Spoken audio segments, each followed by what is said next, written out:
Hello and welcome guys. Make yourselves comfortable and enjoy. Well, now, this is Necromancer of the Shadows, chapter 776.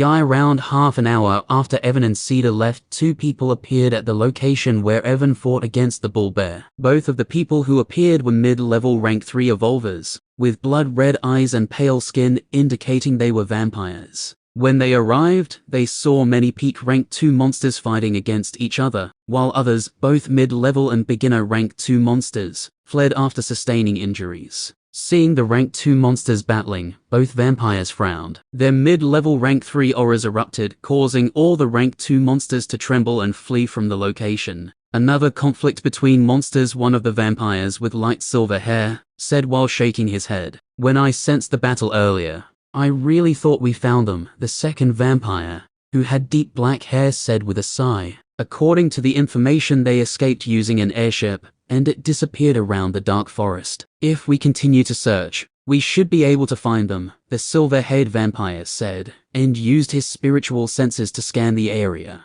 "The reward for finding them is 50 million high-level essence stones. So we have to locate them before others do," the black-haired vampire said in a serious voice, and soon both vampires disappeared from there. In a different area of the dark forest, a few hours after Evan killed the bull bear, Cedar and Evan observed a group of sheep. The sheep were covered in purple-green fur and had 2 horns atop their heads. One horn was green, while the other was dark purple. There were a total of 18 sheep in the group. 3 were mid-level rank 1, 2 were at the peak of rank 1, 11 were at the beginner level of rank 2, and 2 were at the mid-level of rank 2. "What do you think?" Cedar asked, looking at the group of sheep. "It won't be difficult to handle most of them, but," Evan said upon hearing Cedar. "Are you sure about the 2 mid-level ones? Although wind and lightning sheep are more powerful than normal monsters, because of their high affinity with lightning and wind element, I can still handle the 2 of them with ease," Cedar said confidently when he heard Evan.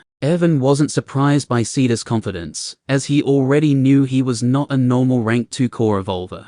He looked at the group of sheep for a few more seconds, and took a deep breath. "Since that's the case, I will go first. I can take care of the other rank 1 sheep as well if you want," Cedar offered, just as Evan was about to take action. Evan smiled when he heard Cedar and took a step forward. "Don't worry," he said, and his shadow began to shake. "I am not going to fight alone this time." Roar! Just as Evan took a step forward, with a thunderous roar, the shadow undead of the bullbear emerged from his shadow storage, and shot an earth spear towards a peak rank 1 sheep, killing it immediately. After the bullbear, Gobu, Elijah, Necros, Eclipse, Snow, and a few more shadow undead who broke through to mid-level rank 1 also came out and charged towards the group of sheep. The eyes of the beginner level rank 2 sheep turned crimson red with anger when they saw some random rank 1 monsters attacking them, and they were about to charge at them. However, before the beginner level rank 2 sheep could take action, Evan's eyes, including the sclera, started to turn black, and 2 notifications flashed before his eyes.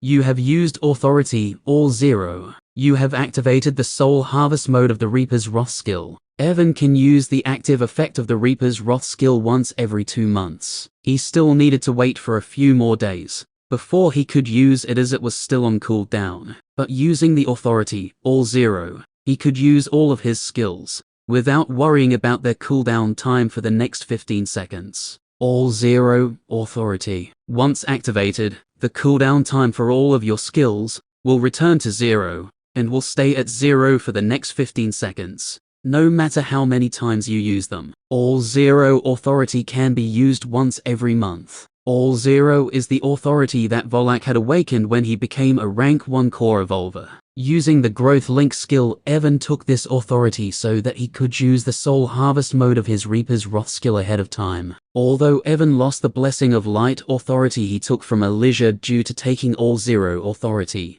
he didn't concern himself with it for the time being, as he can switch the authority again after a few days. At first glance, all 0 appears to be a normal authority, but it is actually a very high-level authority, especially for Evan. Evan has skills like Death Transfer, which can heal all of his physical damage in an instant, but this skill has a cooldown time of 2 hours. If Evan uses all 0 authority, he will be able to use the death transfer skill for unlimited times for 15 seconds, without worrying about its 2-hour cooldown time, and the same goes for his other skills as well. After activating the Soul Harvest mode of the Reaper's Wrath skill, Evan immediately took a step forward and charged towards the group of beginner-level rank 2 Wind and Lightning Sheep. Shadow Possession. While charging, he used Shadow Possession, and the Shadow Undead of the Bullbear merged with Evan. The moment Bullbear merged with Evan, a terrifying aura erupted from his body, and he instantly appeared before one of the beginner-level rank 2 Wind and Lightning Sheep. His hand glowed with a light brown color of earth, and using his terrifying strength stat, which was currently more than 200 points, he punched the head of the Wind and Lightning Sheep. Evan's hand came into contact with the sheep's head and, bang! With a loud bang, its head exploded like a balloon. Successfully harvested the soul of a beginner-level rank 2 monster. Your agility increased by 14 points. The 25% probability of harvesting souls by killing people who are at least 2 levels above him activated, and Evan's agility increased even more. Feeling the new power coursing through his body, Evan smiled widely and looked at the other beginner-level rank 2 Wind and Lightning Sheep, making them shudder in fear. The 2 mid-level rank 2 sheep were also stunned when one of the beginner-level rank 2 sheep was suddenly killed by Evan, but both of them soon came to their senses, and overwhelming killing intent emanated from their bodies, causing the ground around them to tremble. Evan felt the killing intent of the mid-level rank 2 sheep,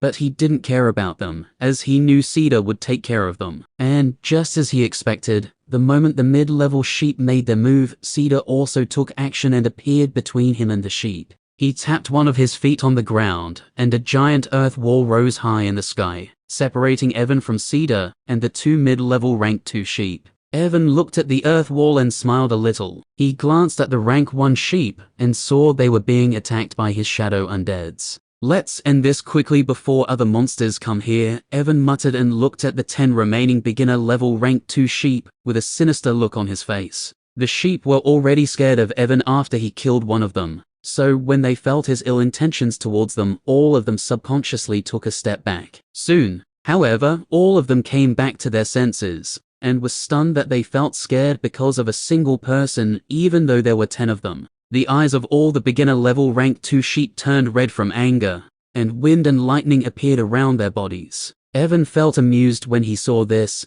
and his spiritual power started to move. Mind Suppression. As Evan used the Mind Suppression skill, his overwhelming spiritual power instantly froze the bodies of all the sheep, and they felt a piercing pain in their heads. It was the first time Evan had used the Mind Suppression skill, after becoming a rank 1 core evolver. So when he used it, even he was surprised by the level of his spiritual power, which was currently out of this world, because of the Shadow Possession skill. He did not know why, but at this moment Evan felt as if he could kill all the beginner-level rank 2 sheep, just by using his overwhelming spiritual power.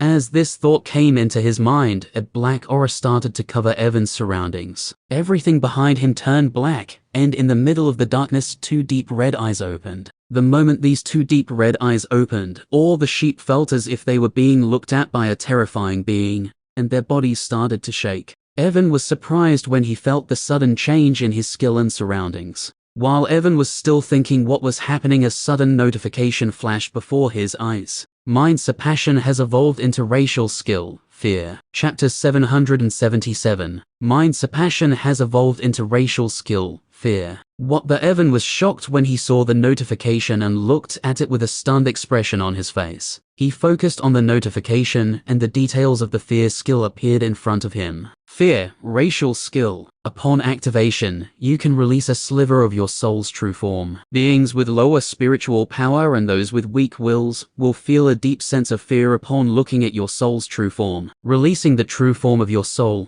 consumes a large amount of your spiritual power, and can be dangerous for you if you use it for a prolonged period of time. True form, Evan muttered and looked at the darkness behind him. First it was Reaper's Wrath, and now this, Evan said, looking at the 2 deep red eyes that opened within the darkness behind him. He didn't know why Mind Suppression evolved into a racial skill, but just by looking at the names of both of his racial skills, Evan can tell that his race, Eltheran, is definitely something unique. He looked at the beginner level rank 2 sheep and saw all of them shaking with a look of fear on their faces. 2 of the 10 beginner level rank 2 sheep even cowered to the ground and didn't dare to look at him anymore. Evan felt conflicted seeing the group of monsters cowering in front of him and didn't know what to say. Boom. While Evan was thinking about the evolution of his skill, a loud sound echoed from the other side of the earth wall that Cedar had created. Forget it. I will think about all of these matters after taking care of this, Evan said to himself, and walked towards the group of sheep.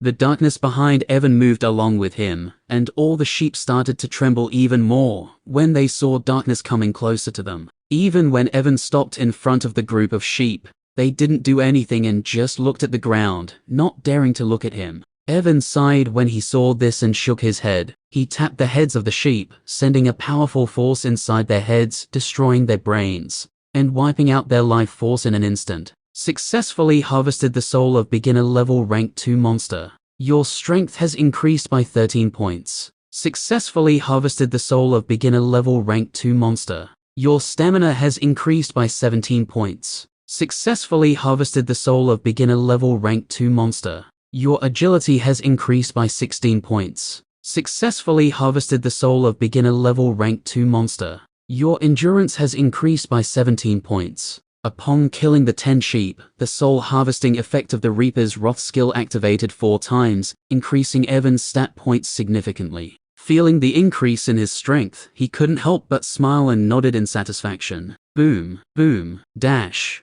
The sounds of fighting from the other side of the wall kept getting louder, indicating the fight was approaching its end. Hearing the sound of fighting, Evan's eyes flashed, and he looked at the dead bodies of the rank 2 sheep. The primordial shadow energy inside his core moved, and he used the shadow resurrection skill. Evan used the skill only on the sheep whose souls were not harvested earlier, as the sheep whose souls he absorbed through the Reaper's Wrath skill couldn't be turned into shadow undeads. The bodies of the sheep whose souls were not harvested started to shake upon the activation of the shadow resurrection skill, and primordial shadow energy seeped inside their bodies. Shadow resurrection failed. Shadow resurrection failed. There were 6 sheep whose souls were not harvested, and 4 of them successfully turned into shadow undeads. However, 2 of the sheep didn't turn into shadow undeads. The skin of the 2 sheep who didn't turn into shadow undeads burst, and red blood poured out from them. Evan wasn't surprised when he saw this and used the shadow resurrection once again. The shadow resurrection didn't fail this time, and both of the sheep successfully turned into shadow undeads. 6 beginner level rank 2 wind and lightning sheep, Evan said, and nodded in satisfaction. He looked behind him and saw his shadow undeads had also killed all the rank 1 sheep. Although there were 2 peak rank 1 sheep among them, the shadow undeads overwhelmed them with their numbers. This time, Evan didn't turn the rank 1 sheep into shadow undeads. Instead, he absorbed their souls using the soul absorption skill.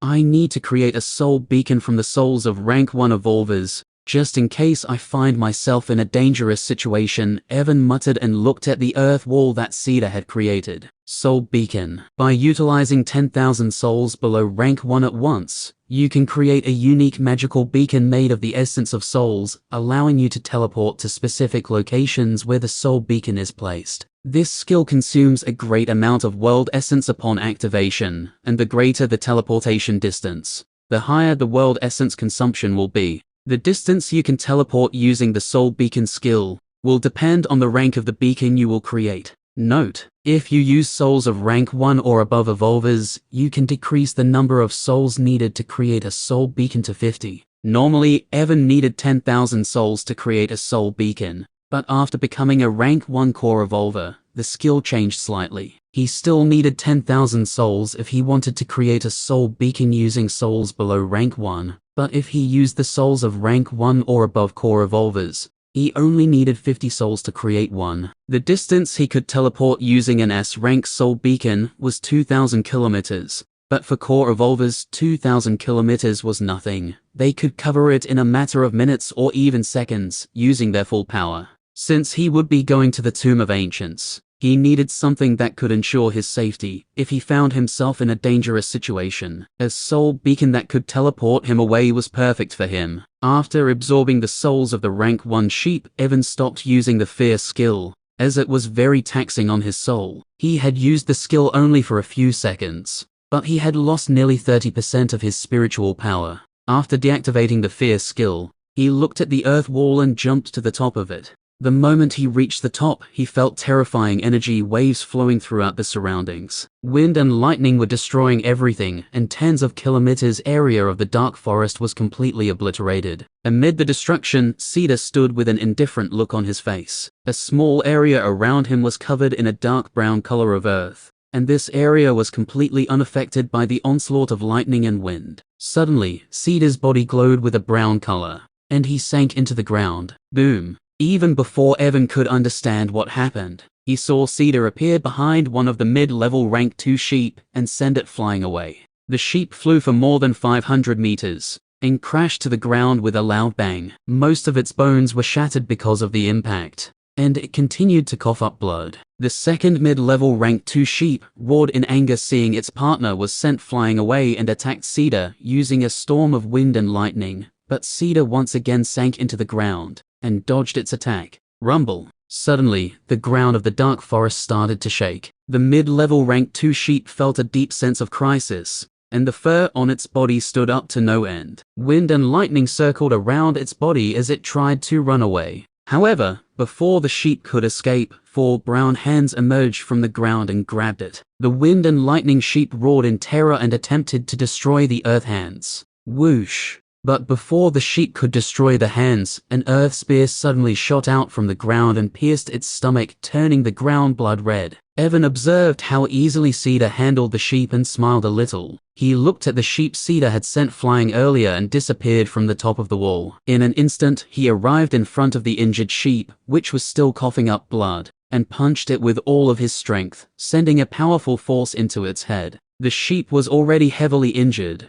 so it couldn't do anything when Evan suddenly attacked it, and its brain was destroyed. Successfully harvested the soul of a rank 2 mid-level monster. Your world essence has increased by 30 points. Chapter 778. Successfully harvested the soul of a rank 2 mid-level monster. Your world essence has increased by 30 points. 2 notifications flashed in front of Evan's eyes, making him nod his head in satisfaction. It's a pity I can't turn mid-level rank 2 monsters into shadow undeads. Otherwise, he muttered, looking at the dead mid-level rank 2 sheep. He turned around and saw Cedar had also killed the second mid-level wind and lightning sheep. After killing the sheep, Cedar walked towards Evan with his mouth agape and asked in a shocked voice, "How did you kill those 10 sheep so quickly?" Evan had to kill 10 beginner-level rank 2 sheep. Meanwhile, he had to kill 2 sheep. Earlier, Cedar thought he would assist Evan in killing the beginner-level sheep after dealing with the mid-level ones. But Evan finished the 10 beginner-level sheep in a matter of seconds, and even came here to finish off his targets. Evan smiled helplessly hearing Cedar, and did not know what to say. The reason he was able to kill the beginner-level sheep so quickly was all because of the fear skill. Once the wind and lightning sheep saw the true form of his soul, they did not even dare to look at him, and he easily dispatched them. Seeing Evan was not saying anything, Cedar shook his head and looked at the mid-level sheep Evan killed. "Do you want to hunt more monsters?" "No," Evan replied when he heard Cedar, as he had already achieved his goal of increasing his stat points and creating some rank 2 shadow undeads. If he decided to hunt more monsters, it would take them a few hours to find a perfect group of monsters, and by then, the duration of his Shadow Possession and Reaper's Wrath skills would end. Without the Shadow Possession skill, it will be difficult for him to face a group of beginner-level rank 2 monsters. Moreover, now that he had 7 rank 2 shadow undeads, he was considering going back to focus on his conceptual energy, so that he could create his domain. Hearing Evan, Cedar put away the bodies of the mid-level rank 2 sheep inside his storage ring. "Since that's the case, should we go back?" he asked after putting away the bodies.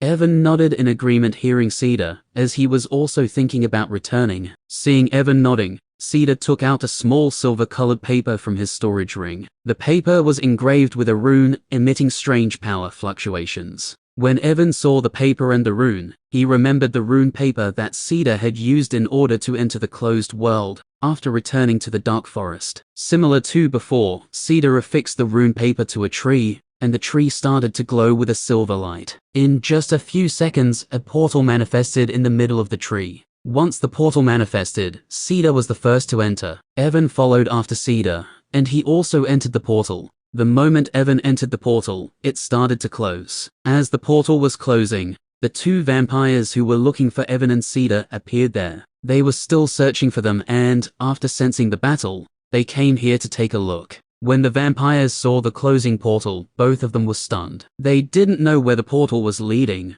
but they still moved towards it the moment they saw it and tried to enter inside. Unfortunately for them, just before they could enter the portal, it closed and the rune paper that Cedar used to open the portal turned into dust. What was that portal? The silver-haired vampire asked with a frown on his face once the portal disappeared. I think it was the entrance to a secret realm, the black-haired vampire said uncertainly as he looked at the tree in front of him. Secret realm? The face of the silver-haired vampire turned serious upon hearing the black-haired vampire, and he scanned the tree using his spiritual senses. After a moment, he stopped using his spiritual senses and shook his head. I can't find anything, he said, looking at the tree with a look of confusion on his face. If he hadn't seen the portal with his own eyes just a moment ago, he wouldn't have believed that there was something wrong with the tree. The black-haired vampire was also confused because, similar to the silver-haired vampire, he was not able to find anything. He looked around and, after seeing the traces of battle, he narrowed his eyes. There are traces of battle here, but there are no dead bodies, nor did we see anyone escaping from here. The eyes of the silver-haired vampire opened wide when he heard this, and he looked at the tree with a shocked expression. You mean whoever was fighting here entered the secret realm before we came here? The black-haired vampire nodded his head and added after a moment, not only that, there is a possibility that the portal we saw earlier was actually opened by the person who fought here. After entering the closed world, Evan glanced at his status window. Name: Evan. Race: Eltheran. Rank: mid-level rank 1 core evolver. Bloodline: Doombringer, partially awakened. Strength: 85. Agility: 107 points will be added when the rank of your core reaches the peak level rank 1. Endurance: 88. World Essence: 120 points will be added when the rank of your core reaches the peak level rank 1. Stamina: 92. Intelligence: 70. Primordial Shadow Energy: 80.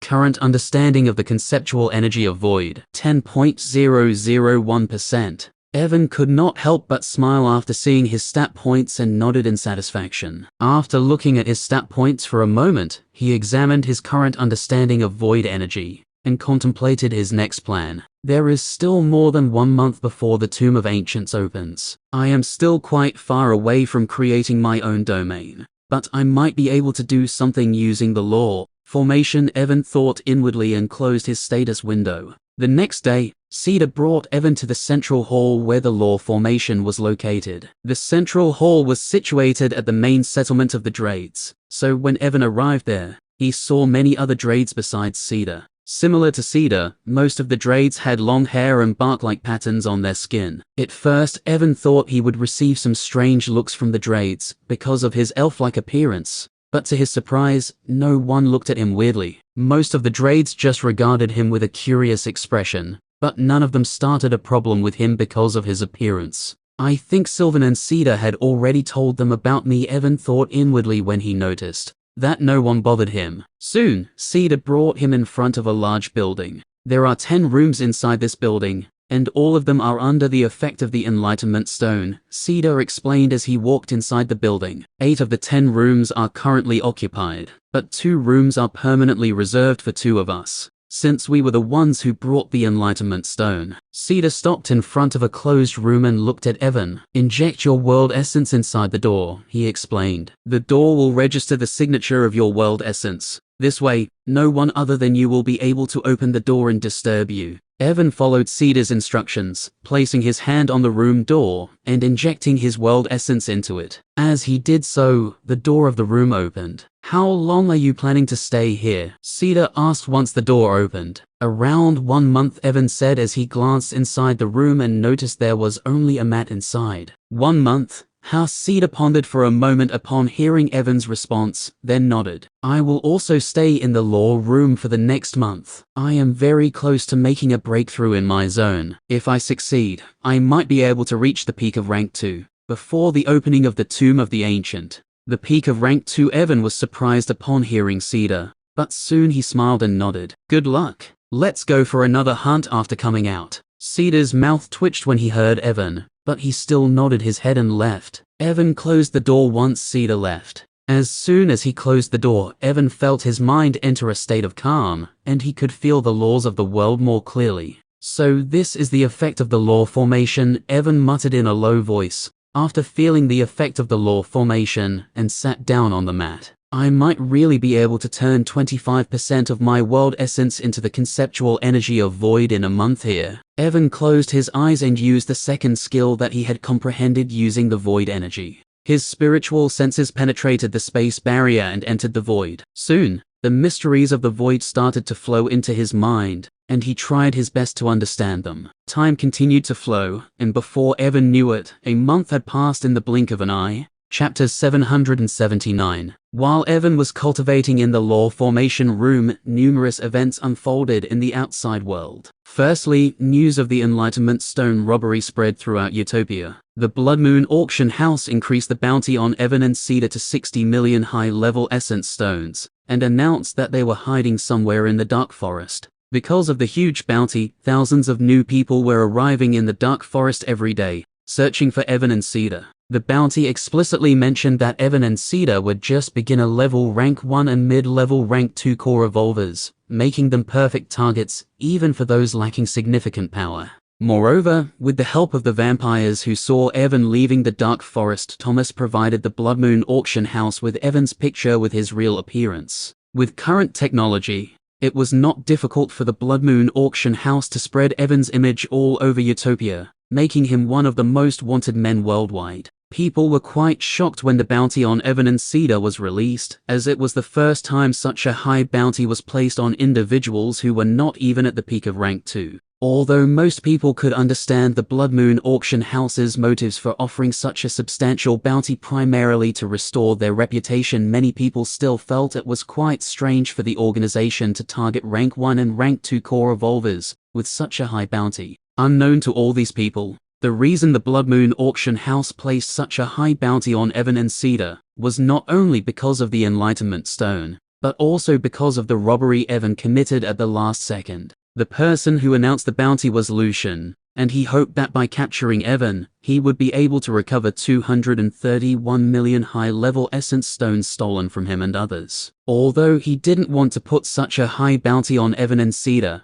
he had no choice because his life was on the line. The owner of the Blood Moon auction house was furious with Lucian upon his return. When he learned that a rank 1 and rank 2 core evolver had stolen the Enlightenment Stone entrusted to them for auction, he gave Lucian an ultimatum. If he couldn't recover the Enlightenment Stone within 1 year, his life would be over. Upon discovering that Evan and Cedar were hiding in the Dark Forest, the owner of the Blood Moon auction house even contacted the Overlord of the Dark Forest requesting assistance in the search by using the forest's monsters, all of which were the subordinates of the Overlord of the Dark Forest. The Overlord of the Dark Forest agreed to help find Evan and Cedar, and received substantial compensation from the owner of the Blood Moon auction house in return for his assistance. For a disaster-class entity like the owner of the Blood Moon auction house, reputation was crucial, so he offered significant incentives to the Overlord of the Dark Forest in exchange for his help. Now, in addition to the people who came from all over Utopia,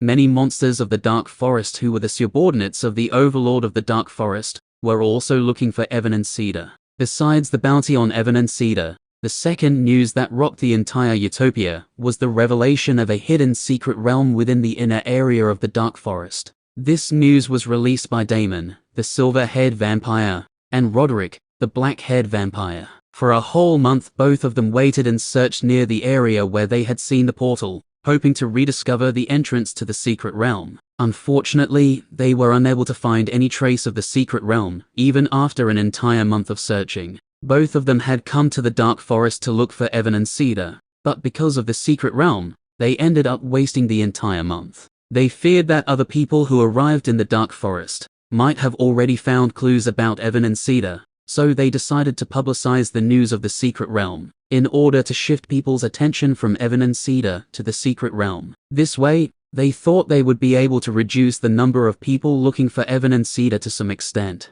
The secret realm was always a top priority for all factions of Utopia, so upon hearing the news about it, many more people arrived in Dark Forest. Some factions even sent rank 4 core evolvers to search for the secret realm, and now the Dark Forest was currently overflowing with people from different factions. The hidden world of the Drades was located in the central area of the Dark Forest, so they were not overly affected by this event, as the central area of the Dark Forest was a forbidden zone, due to the presence of the Overlord of the Dark Forest. Although they were not overly affected, this did not mean they were not concerned. Because of this event, Sylvan forbade anyone to leave the closed world until everything calmed down. While the people were looking for Evan and Cedar, a woman stopped in front of the entrance of the Dark Forest. "I do not even remember when was the last time I came here," the woman said while looking at the Dark Forest. The woman had flowing long black hair that cascaded down her shoulders, framing her features. Her piercing black eyes reflected the tranquility of nature as she stood before the forest. In contrast to her black hair and black eyes, the woman was wearing a long white dress that enhanced her beauty even more. "Now, where should I look for him in this giant forest?" Anastasia muttered as she took a step forward and entered the forest. "Maybe I should go and ask that guy to help me look for him." Chapter 780. The door of the Law Formation room opened, and Evan walked out. After emerging, he left the building where the Law Formation room was located and waited outside. As expected, "It's not that easy," Evan muttered as he looked at his status window after leaving the building. Name: Evan. Race: Eltheran. Rank: mid-level rank 1 core evolver. Bloodline: Doombringer, partially awakened. Strength: 85. Agility: 107 points will be added when the rank of your core reaches the peak level rank 1. Endurance: 88. World Essence: 120 points will be added when the rank of your core reaches the peak level rank 1. Stamina: 92. Intelligence: 74. Primordial Shadow Energy: 80. Current understanding of the conceptual energy of Void: 21.21%. In just a single month, Evan's understanding of Void energy increased by more than 11%. Initially, with the help of the Law Formation, he thought he would reach the 25% mark in a month, but the more he comprehended Void energy, the more difficult it became for him to increase his understanding. Moreover, he needs to use his spiritual power to employ the second skill he created using Void energy. He can increase his understanding of Void energy, even without using the Void Sense skill he created, but without it, comprehending the mysteries of Void became quite challenging for him. By utilizing the Void Sense skill, he can send his spiritual senses into the Void, which allows him to gain a clearer understanding of Void energy. Although this skill is beneficial for his growth, it is not easy for him to use it for an extended period. Even with his current spiritual power, he can't use it for more than 3 hours, before needing to rest and recover his spiritual energy. "Although I didn't reach the 25% mark needed to create my domain, my power definitely increased quite a bit," Evan said aloud, thinking about the skill he comprehended when his understanding of Void energy reached 20%. He didn't receive any skill when his understanding of Void energy reached 15.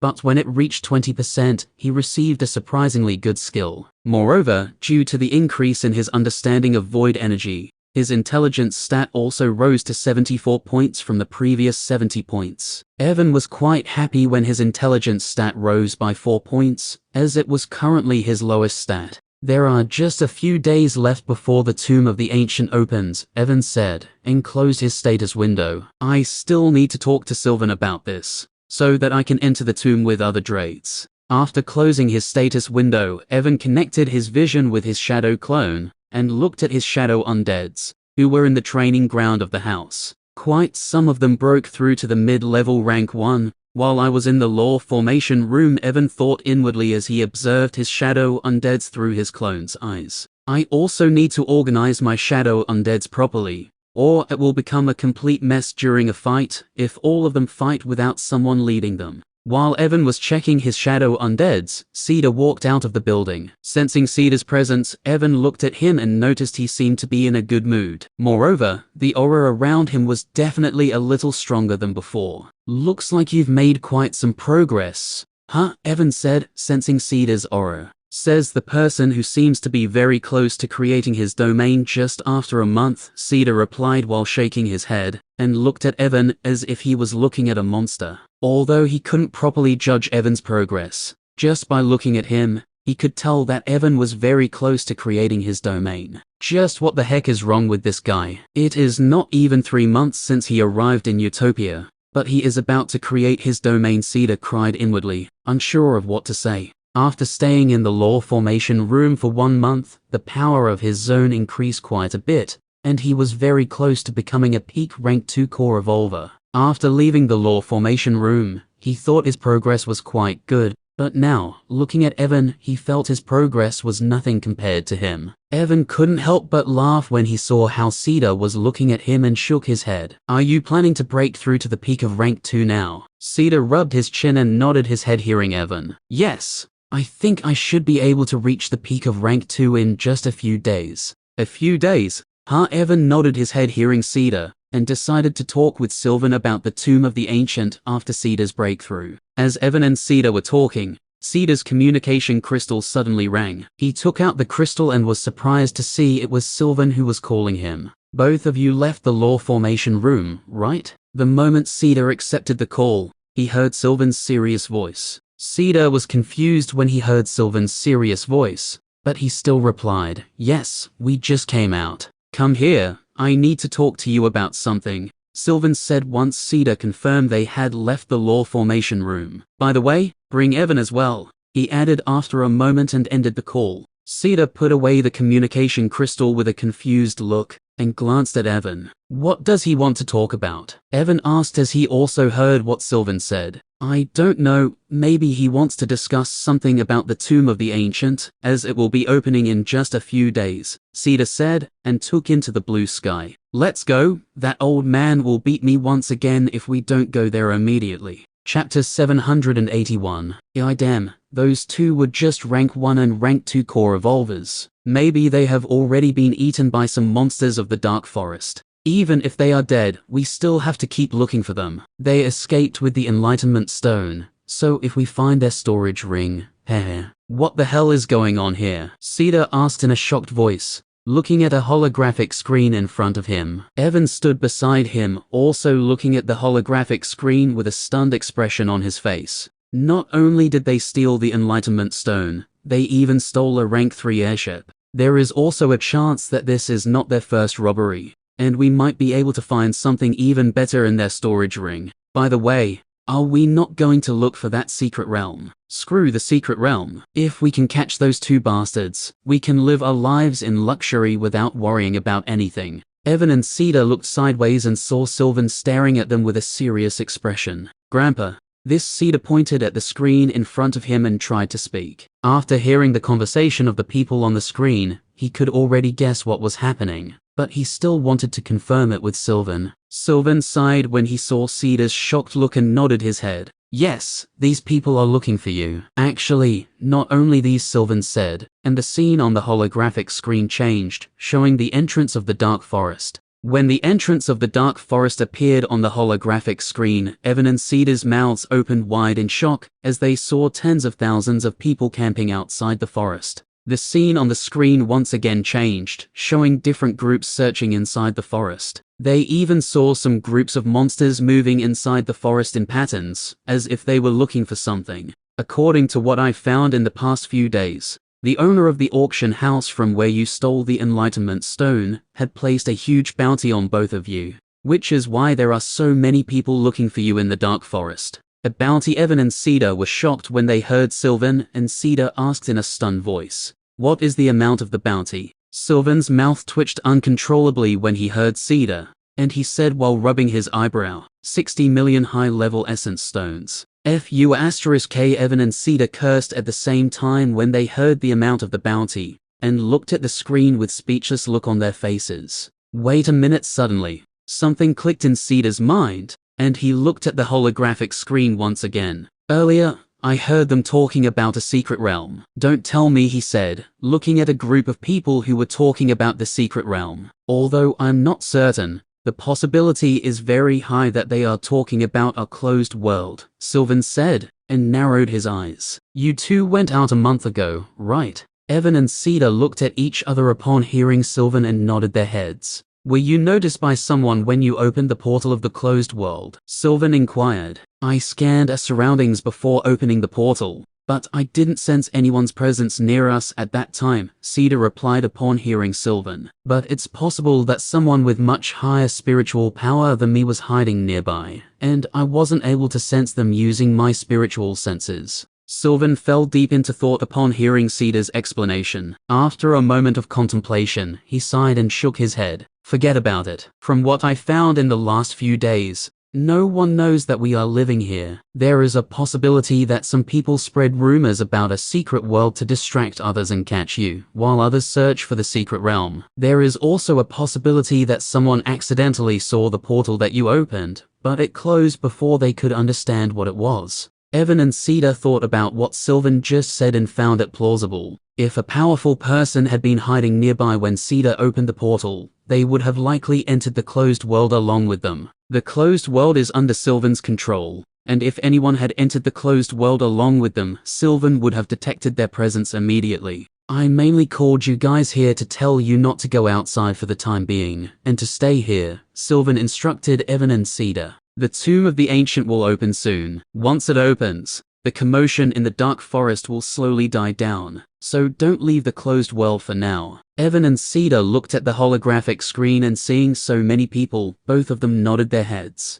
They could see that many rank 3 core evolvers were also searching for them in the forest, and leaving the closed world would be very dangerous for them. So, I can't go out for the time being, Evan said to himself and sighed. The cooldown timer for the authority, all 0, had ended yesterday, which meant he could use the Reaper's Wrath skill once again. He wanted to maximize his stat points by hunting down some monsters, but now that he can't leave the closed world, it will be impossible for him to increase his stat points using the active effect of the Reaper's Wrath skill. Seeing Evan and Cedar nodding their heads, Sylvan smiled and waved his hand. All right, you guys can go back now. Evan and Cedar turned around upon hearing Sylvan and started to leave. While leaving, Evan suddenly thought of something and stopped. Since I am here, I might as well talk to him about the Tomb of the Ancient, he thought to himself and looked back at Sylvan. Chapter 782. Evan and Cedar left Sylvan's cave and flew away. While flying, Cedar glanced at Evan and hesitated for a moment. After a brief pause, he couldn't keep silent any longer, and spoke in a serious tone. Hey, are you sure about this? If you want, I can talk to Grandpa about it. I think the things he asked you to do are a bit too much. Hearing Cedar, Evan didn't look at him and shook his head. It's fine. Although his requests may seem a little excessive, they are still within my capacity. So there's no need for you to talk to him. Besides, Evan said and smiled slightly, he let me use the essence mine and other resources, without asking for anything in return, so if you think about it, the things he asked for don't seem unreasonable. Cedar remained silent hearing Evan's words and looked ahead. After some time, he took a deep breath and nodded. I won't say anything since you're okay with it, but if you feel the things he asked are too much, just let me know. I will talk to that old man about it. Evan smiled hearing Cedar and nodded his head. Are you going back to prepare for your breakthrough now? Yes, if everything goes as planned. I should be able to break through 1 or 2 days before the opening of the Tomb of the Ancient, Cedar replied. I see. I also need to prepare a few things. So let's meet after your breakthrough, Evan said, bidding farewell to Cedar and flying towards his house. I did not expect Sylvan would allow me to enter the Tomb of the Ancient with other Drades so easily, Evan muttered as he flew towards his house. While flying, he thought about what he should do in the remaining time. Earlier, he wanted to go out of the closed world to hunt down some monsters. But now because of the bounty, it is too dangerous for him to leave the closed world. Even with the help of his beginner-level rank 2 shadow undeads and all of his skills and authorities, it is impossible for him to beat rank 3 core evolvers, who are looking for him in the dark forest. Moreover, Sylvan showed them some groups of monsters who were moving in strange patterns, as if they were looking for something. According to Sylvan, the overlord of the dark forest is also helping the people in looking for them, and those monsters are its subordinates. I really wanted to increase all of my stat points to the maximum limit, and create more shadow undeads before the opening of the Tomb of the Ancient.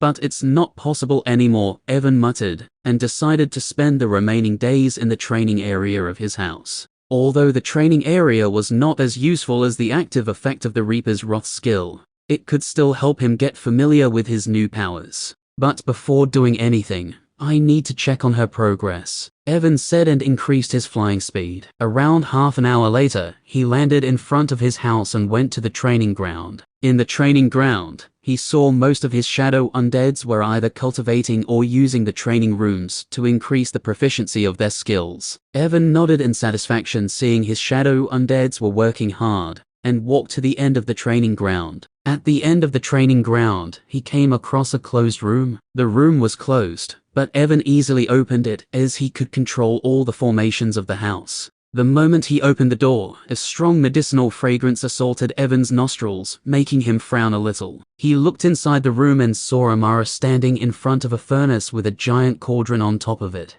The floor of the room was filled with different kinds of potions and pill bottles. Amara was completely focused on the cauldron, so she didn't notice when Evan entered the room. Unbothered by Amara's lack of awareness, Evan walked inside the room. After entering the room, he casually picked up a potion bottle from the ground. The potion bottle was filled with light green liquid and was releasing a strong medicinal smell. Healing Potion, Low Level Rank 1. A healing potion that can cure minor injuries of Rank 1 core evolvers. After looking at the healing potion, Evan picked up a different bottle filled with light yellow liquid. Agility Potion, Low Level Rank 1. Upon consumption, this potion can increase the agility of the user by 5 points for 3 minutes. Once the duration of the potion ends, the agility of the user will decrease by 10 points for 5 minutes. The effect of this potion can't be stacked. Note: if the agility of the user is above 50 points, they won't receive any penalty once the effect of the potion ends.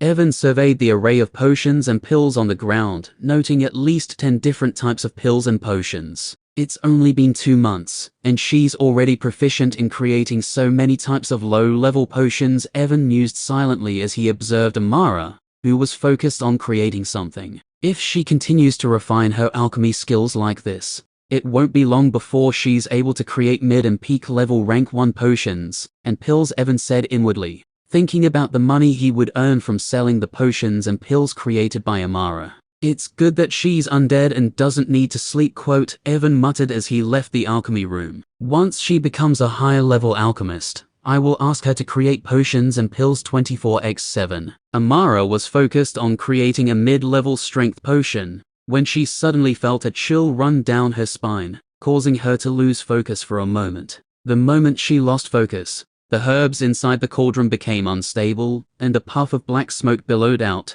filling the room with a burnt smell. Amara looked at the cauldron that was still releasing the black smoke, and her body trembled. Damn it, it must be that *ch Elijah. She is definitely scheming something, which is why I felt the sudden chill earlier. She cursed out loudly and decided to complain to Evan that Elijah was scheming something against her. For the next few days, Evan stayed in the training ground and utilized various training rooms. His stat points increased quite a bit after he broke through to mid-level rank 1 and used the Reaper's Wrath skill last time. Using the different kinds of training rooms, Evan quickly adapted to his powers. Because of the usefulness of the training ground, some of his stat points even increased by a few points. During this time, he also organized his shadow undeads and divided them into different teams, so that it would be easy for them to work together.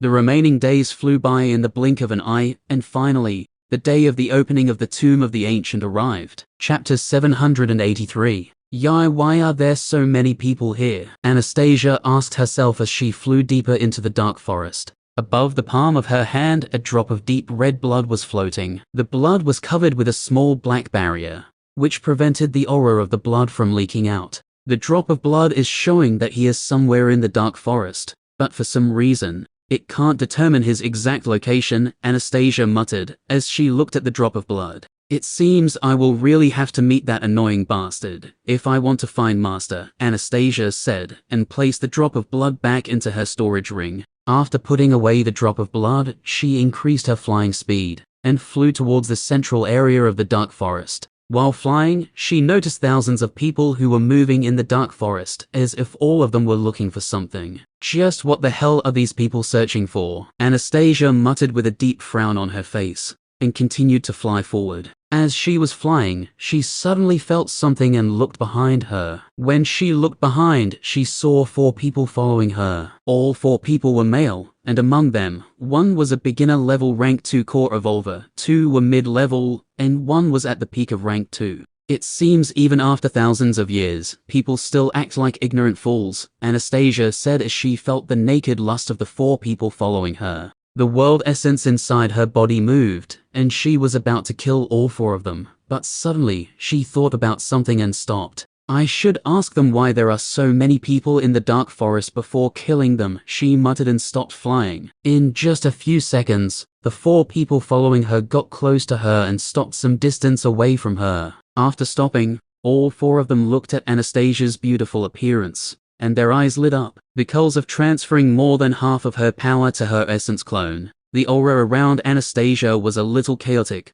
so the 4 people were not able to determine her rank. The reason all 4 of them still decided to follow her even after not being able to determine her rank was because of the chaotic aura around her. After feeling her chaotic aura, all 4 of them thought that Anastasia was seriously injured, and it wouldn't be difficult for them to run away from her even if something happened. Miss, are you? I'll quote the peak rank 2 core evolver of the group, looked at Anastasia's body with shining eyes and tried to speak, but before he could finish speaking, he felt his world turn upside down. The peak rank 2 core evolver was confused as to what happened, but suddenly, he started to fall down from the sky. While falling down, the evolver noticed his headless body still hovering in the sky beside the other 3 core evolvers. Only after seeing the headless body did the peak rank 2 core evolver realize that he had been beheaded by someone. His head spun in the sky a few times, and with a loud thud, it dropped to the ground. When his head spun a few times, the peak rank 2 core evolver noticed Anastasia looking at him with an indifferent look on her face, and her left hand was stained with blood. Before his mind could process all the things that he had seen in the last second, the vision of the peak rank 2 core evolver turned black, and his life force completely disappeared. His headless body, still hovering in the sky, started to fall down, and with a loud bang, dropped to the ground. The 3 other core evolvers were still unaware of what just happened, and only after hearing the loud sound that the headless body created upon fall, did all of them come back to their senses. The smile on their faces disappeared, and all of them looked at Anastasia with horror-filled eyes. Without thinking about anything, all 3 of them turned around and tried to run away. But before they could take even a single step forward, a mountain-like pressure came bearing down on them, and all 3 of them were smashed to the ground from the sky. Anastasia also came down from the sky, and with a single move, beheaded both of the mid-level rank 2 core evolvers as well. The beginner level rank 2 core evolver was terrified to his bones,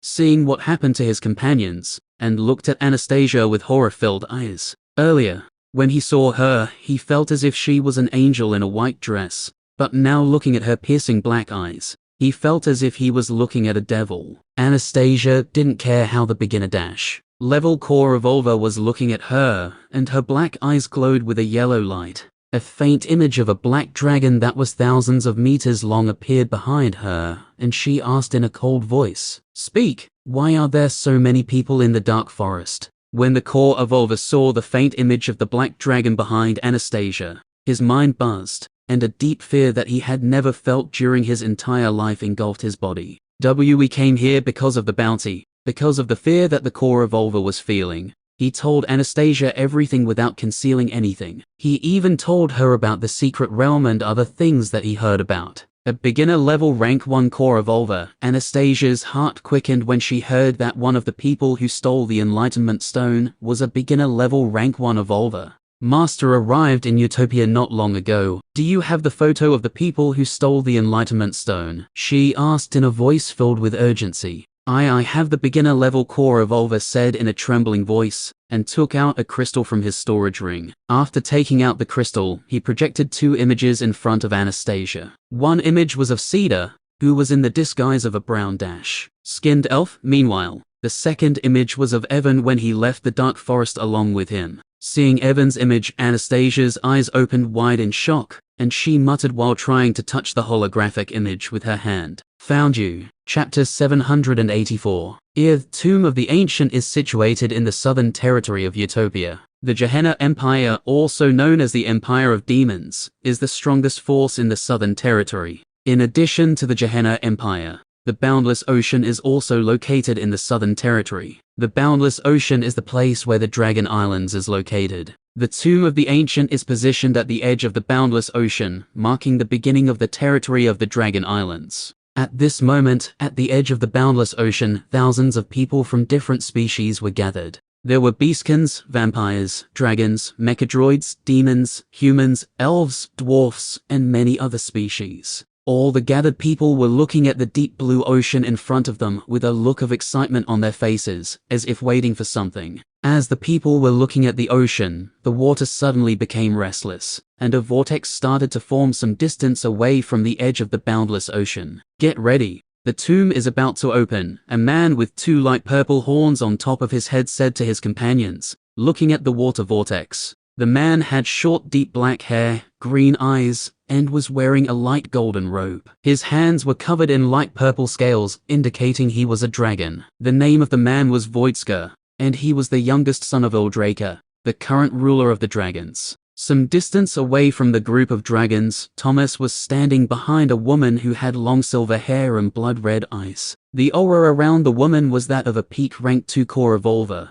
and because of her beauty, many people glanced at her from time to time. However, she didn't look at them, and continued to stare at the water vortex with a cold expression. The woman was Amber Nightfall, the daughter of Alistair Nightfall. Beside the group of vampires, the group of demons was standing. Leading the demons was a man with deep blue skin and black eyes. A sharp horn was coming out from the center of his head, and a bloody aura covered his body. The name of the demon was Zorda, and he was a blood demon. He was at the peak of rank 2, and was one of the strongest rank 2 core evolvers among the demons. Some distance away from the demons, a group of beastkins was standing. Leading the beastkins was a woman who had the lower half of a snake. The woman had curly white hair and yellow eyes. Her skin was light brown, and she had a very powerful aura of a peak rank 2 core evolver around her. The name of the woman was Noel, and she was a Naga. The world essence from the surroundings continued to rush towards the water vortex, and the size of the vortex was increasing with each passing second. In less than a minute, the water vortex became 500 meters in diameter. The moment the water vortex reached 500 meters in diameter, a silver beam shot out from the water vortex and pierced the void above the vortex. As the silver beam disappeared into the void just above the water vortex, the space of the surroundings started to shake. Visible cracks appeared in the empty space above the vortex, and a portal started to manifest there. Seeing the portal, the eyes of all the people lit up, and all of them wanted to rush inside the portal as soon as possible. The portal will send all of us to different locations. Our first priority will be to regroup after entering the tomb, a handsome elf with light silver hair said in a serious voice. Try to avoid conflicts with other people before regrouping and do your best to survive. Yes. Hearing the silver-haired elf, all the elves replied in unison and looked at him with a look of admiration on their faces. The name of the elf was Walter, and he was also a peak rank 2 core evolver. In just a few seconds, the portal was completely manifested, and the water vortex started to disappear. We can stay in the tomb for 3 months. We need to seize this opportunity and earn as much profit as possible in these 3 months, a mechadroid said, as his light blue eyes flashed with lightning. Once the water vortex disappeared, the demons, who were first in line, moved towards the portal that appeared above the water. Zorda led the group of demons and came in front of the portal. Don't sully the name of our great emperor. Kill anyone who tries to stop you, Zorda said to the demons who were behind him and entered the portal. Hearing Zorda, the eyes of all the demons flashed with cruel light, and they followed after him. Soon, all the demons disappeared inside the portal. After the demons, dragons, who were behind them entered the portal. One by one, the groups of people continued to enter the portal, and in less than half an hour, the thousands of people who had gathered at the edge of the boundless ocean all disappeared inside the portal. Once all the people entered the tomb, some powerful evolvers who had accompanied the important figures such as Amber, Voitsko and others emerged in front of the portal. Most of these individuals were rank 4 core evolvers, and served as guardians to the important figures who had just entered the portal. Utilizing their world essence, they erected a barrier around the portal to prevent any further entries. After completing their task, the guardians vanished into the shadows. A few minutes after the guardians disappeared, the portal suddenly flashed with white light, giving the impression that someone had just entered the tomb. The guardians who were monitoring the portal were confused when they saw this, and didn't understand why the portal flashed, as no one had entered. The abnormality of the portal lasted only for a brief second, so the guardians didn't care too much about it, and chose to ignore it. Unknown to all of them, during that brief second, some people entered the tomb without their knowledge. Chapter 785. If you are short on potions or anything, just tell me. I have plenty of them, Cedar said to Evan as both of them flew towards the teleportation building. Compared to a few days ago, the aura around Cedar was completely different, and now he was a peak rank 2 core evolver. Don't worry, I have prepared everything, Evan said and looked at Elijah, who was in his shadow storage. Who needs healing potions or other things when you have an undead who can use a broken skill like Life Rain? Hearing Evan, Cedar nodded his head and took out a token from his storage ring. Take this. We need this token in order to enter the Tomb of the Ancient. Evan took the token from Cedar's hand and looked at it. The token was made of light green glass, and there was a strange rune engraved on it. How does this token work? Evan asked with a curious look on his face after taking the token. Cedar scratched the back of his head hearing Evan and shook his head. I am not sure. Ashley was the one who created these tokens. As far as I know, she went to the Boundless Ocean a few months ago, where the Tomb of the Ancient is located, and did something there using her understanding of the law of space, and connected the entrance of the Tomb of the Ancient to the teleportation formation that we are going to use. Evan raised an eyebrow hearing Cedar and looked at the token in his hand. It seems her understanding of the law of space is quite high, he thought to himself and shook his head. By the way, where are the others? Evan suddenly asked. They are waiting for us at the teleportation building, Cedar replied, and increased his flying speed. Evan also increased his speed and followed after Cedar. Cedar broke through to the peak of rank 2 3 days ago. After breaking through, when he came to meet Evan, he brought 4 other Dryads with him, who were going to enter the Tomb of the Ancient along with them. The population of the Dryads was not high, so the number of people who could enter the tomb was also quite low. Sylvan forbade people who were below mid-level rank 1 to enter the tomb, because it was very dangerous for them. The life of every Dryad was very precious, so he did not want to let weak Dryads enter the tomb and die a meaningless death. Only people who are rank 2 or below can enter the tomb. So after selecting the most outstanding Dryads, Sylvan only allowed 4 Dryads other than Cedar to enter the tomb. Soon Evan and Cedar reached the teleportation building that they had used to leave the closed world, and saw 5 people standing outside. Other than Ashley, there was 1 mid-level rank 1 core evolver, 2 peak level rank 1, and 1 beginner level rank 1 evolver. When Ashley saw Evan and Cedar, she walked inside the building and said in a neutral tone, "Since all of you are here, let's begin. The tomb has already opened a few minutes ago." Cedar and Evan landed beside the 4 Dryads, and followed Ashley inside the building. I heard there are even rank 3 monsters inside the tomb. Do you think it's true? Jack, one of the peak rank 1 Dryad who had short blonde hair and light blue eyes, asked in a curious voice. There are indeed rank 3 monsters inside the tomb, and you better stay away from them. If you don't want to die an early death, Carla, the beginner level rank 2 Dryad, said in a flat voice upon hearing Jack. Carla had long brown hair and brown eyes. Similar to other Dryads, her skin was also covered in bark-like patterns. That gave her a unique look. We will be teleported to different locations after entering the tomb. I wish I would appear somewhere near you guys, or it might be a little difficult for me, Orpal, the mid-level rank 1 Dryad said in a slightly tense voice. What are you afraid of? Look at Evan, he is also a mid-level rank 1 core evolver just like you. Does he look nervous to you? Kiara, the second peak rank 1 core evolver, said in a mocking voice. Or Kiara, don't compare me with this monster. Even when we all 4 fought against him together, we were not able to beat him. Do you think I can act like him when I can't even stand a few seconds against him? Orpal said with a twitching mouth. and looked at Evan, who was walking beside them. Evan shrugged his shoulders when he saw Orpal looking at him with slightly annoyed eyes. The first time Orpal met Evan, he challenged him to a match after knowing they were both mid-dash level rank 1 evolvers. The result of the spar was pretty obvious. Evan defeated Orpal in just a single move, and the match ended before it even started. The other 3 Dryads also looked at Evan with twitching mouths, as they were also unable to defeat him. Carla was a beginner level rank 2 core evolver, but Evan simply summoned the shadow undeads of Wind and Lightning Sheep and the Bullbear. When Carla saw so many rank 2 monsters, she quickly admitted defeat without even trying to fight against them. "Alright, hold the tokens that I gave you in your hand and stand in the middle of the formation," Ashley suddenly said to Evan and the others, once they arrived in front of a formation. Evan held the token that Cedar gave him earlier,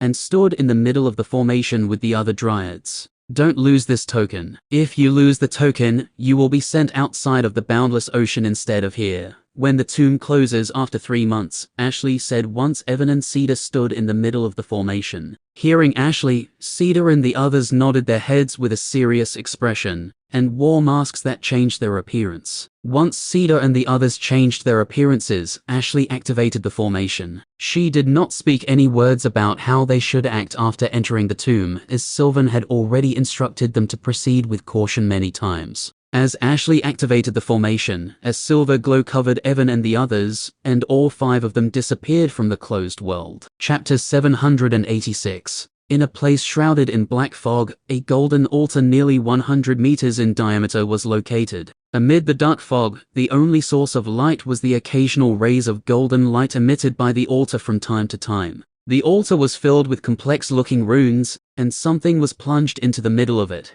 The darkness in the middle of the altar was so thick that whatever was plunged there couldn't be seen. Although no one could see what was in the middle of the altar, just by looking there, people would feel a deep sense of fear, as if something capable of destroying everything was sleeping there. Rumble. Suddenly, the darkness covering the altar became restless, and the entire area started to shake. All the ancient runes inscribed on the golden altar lit up with bright light and tried to contain the restless darkness. BRZZZ. At this moment, the thing plunged in the middle of the altar suddenly emitted an odd sound, and the darkness in the area increased to a completely different level. To prevent the darkness from spreading outward, the golden altar flashed with an even brighter light. After a few minutes of restlessness, the darkness around the altar finally calmed down, and the thing plunged in the middle also stopped making odd sounds. The golden altar also stopped flashing with golden light, and all the runes inscribed on it returned to normal. Although the altar appeared normal and nothing seemed out of place, upon closer inspection,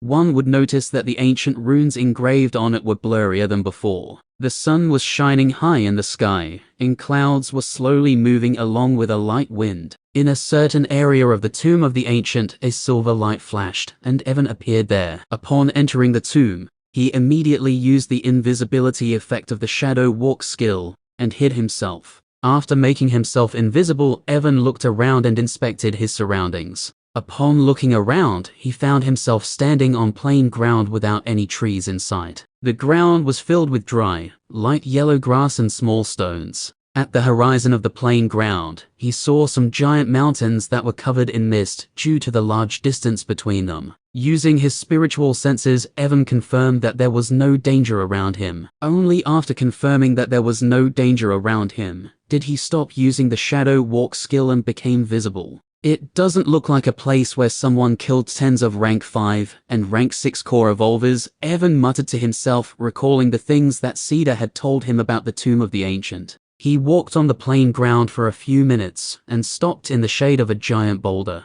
"Now I need to do 2 things before moving forward," Evan said, and looked at his shadow. "Team Black," he called out lightly, and a group of around 300 shadow undeads emerged from his shadow storage. In front of the group stood Volak, Eclipse, and Kazal. In Team Black, Evan assembled all of his shadow undeads who were skilled in stealth and hiding. In other words, they were all specialized in assassination and collecting information. The leader of Team Black was Volak, while the vice leaders were Eclipse and Kazal. After summoning Team Black, Evan ordered Volak to collect information about the Tomb of the Ancient and simultaneously create a map, so that he could move freely. Receiving Evan's order, Volak divided Team Black into different groups, and sent all of them in different directions to collect information and create a map of the tomb. To work more precisely, Volak asked the shadow undeads of the Sonic Bats to cast the sound transmission skill on the members of Team Black. Through the sound transmission skill, all the members of Team Black could communicate with each other as long as they were not very far away from each other. Because of this skill, it became very easy for Team Black to create the map of the tomb. Volak stayed behind with Evan, and using the information that the members of Team Black were sending him through sound transmission, he started to create the map of the tomb. He ordered the members of Team Black to first focus on creating the map of the plain ground, and then move forward. While Team Black was collecting information and creating a map, Evan summoned another team of shadow undeads. There were around 1,000 shadow undeads in this group, and the name of the group was Team Red. Different from Team Black, who specialized in sneak attacks, the shadow undeads of Team Red were frontline fighters with overwhelming destructive powers. The leader of Team Red was Adam, while the vice leaders were Albelu, Gobu, and Brown, the new name of the bullbear. After summoning Team Red, Evan ordered them to hunt down some rank 1 monsters and bring their bodies to him. Receiving Evan's order, Team Red immediately left to hunt down the rank 1 monsters. I can move with ease once they hunt down the rank 1 monsters,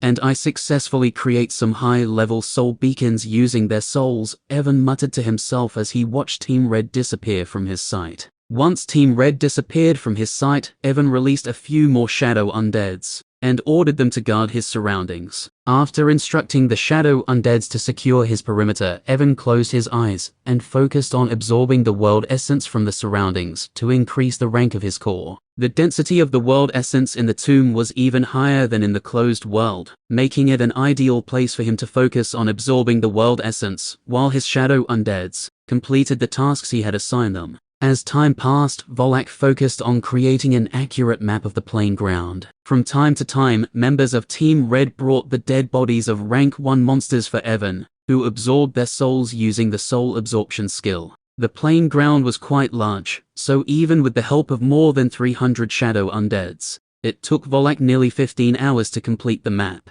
Once the map of the plain ground was completed, Volak stood up and approached Evan. Sensing Volak's presence, Evan ceased absorbing the world essence, and finally decided to move. Chapter 787. Evan examined the map that Volak created, and was surprised to see its detailed craftsmanship, akin to that of a professional artist. To think Volak, who can scare the daylights out of any 3-year-old child just with his look, is such a skilled artist, Evan mused, thinking about the ghost-like face of Volak. When Evan observed the map of the plain ground, he finally realized its vastness. Even the mountains that he could see on the horizon were more than 100,000 kilometers away from him. Through the map, he noted numerous peculiar locations across the plain ground. "What are these cross marks that I'm seeing on the map?" he queried, pointing at the cross symbols on the map. These marks indicate places where members of Team Black noticed unusual phenomena, such as strange plants, minerals, and other treasures or resources. Although they identified these items,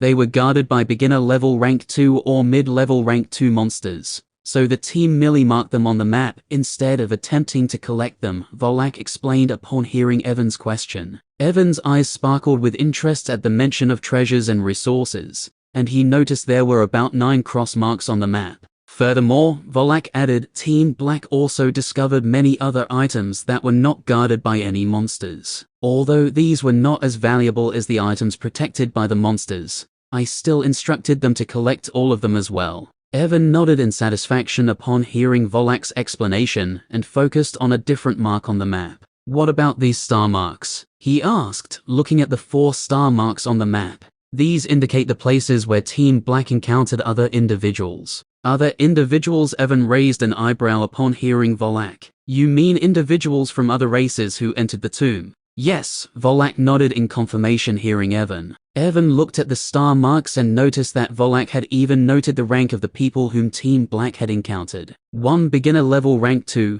2 peak level rank 1, and 1 mid-level rank 1 evolvers. "Huh," he muttered and decided to ignore them for the time being, as they were not a threat to him. While Evan was studying the map, Team Red brought a few more dead monsters. Evan absorbed the souls of the monsters using the soul absorption skill, After absorbing the souls of the monsters, now he had a total of 53 souls of beginner level rank 1 monsters, 16 souls of mid-level monsters, and 4 souls of peak level rank 1 monsters in his collection. I can finally create a soul beacon using the beginner level rank 1 souls, Evans said upon noticing that he finally had 50 beginner level rank 1 souls, and activated the soul beacon skill. The moment he used the soul beacon skill, 50 beginner level rank 1 souls immediately disappeared from his collection, and a small triangular-shaped object appeared in his hand. Evan examined the triangular-shaped object, and its details appeared before him. Beginner level rank 1 soul beacon can be used to teleport to a distance of 15,000 kilometers.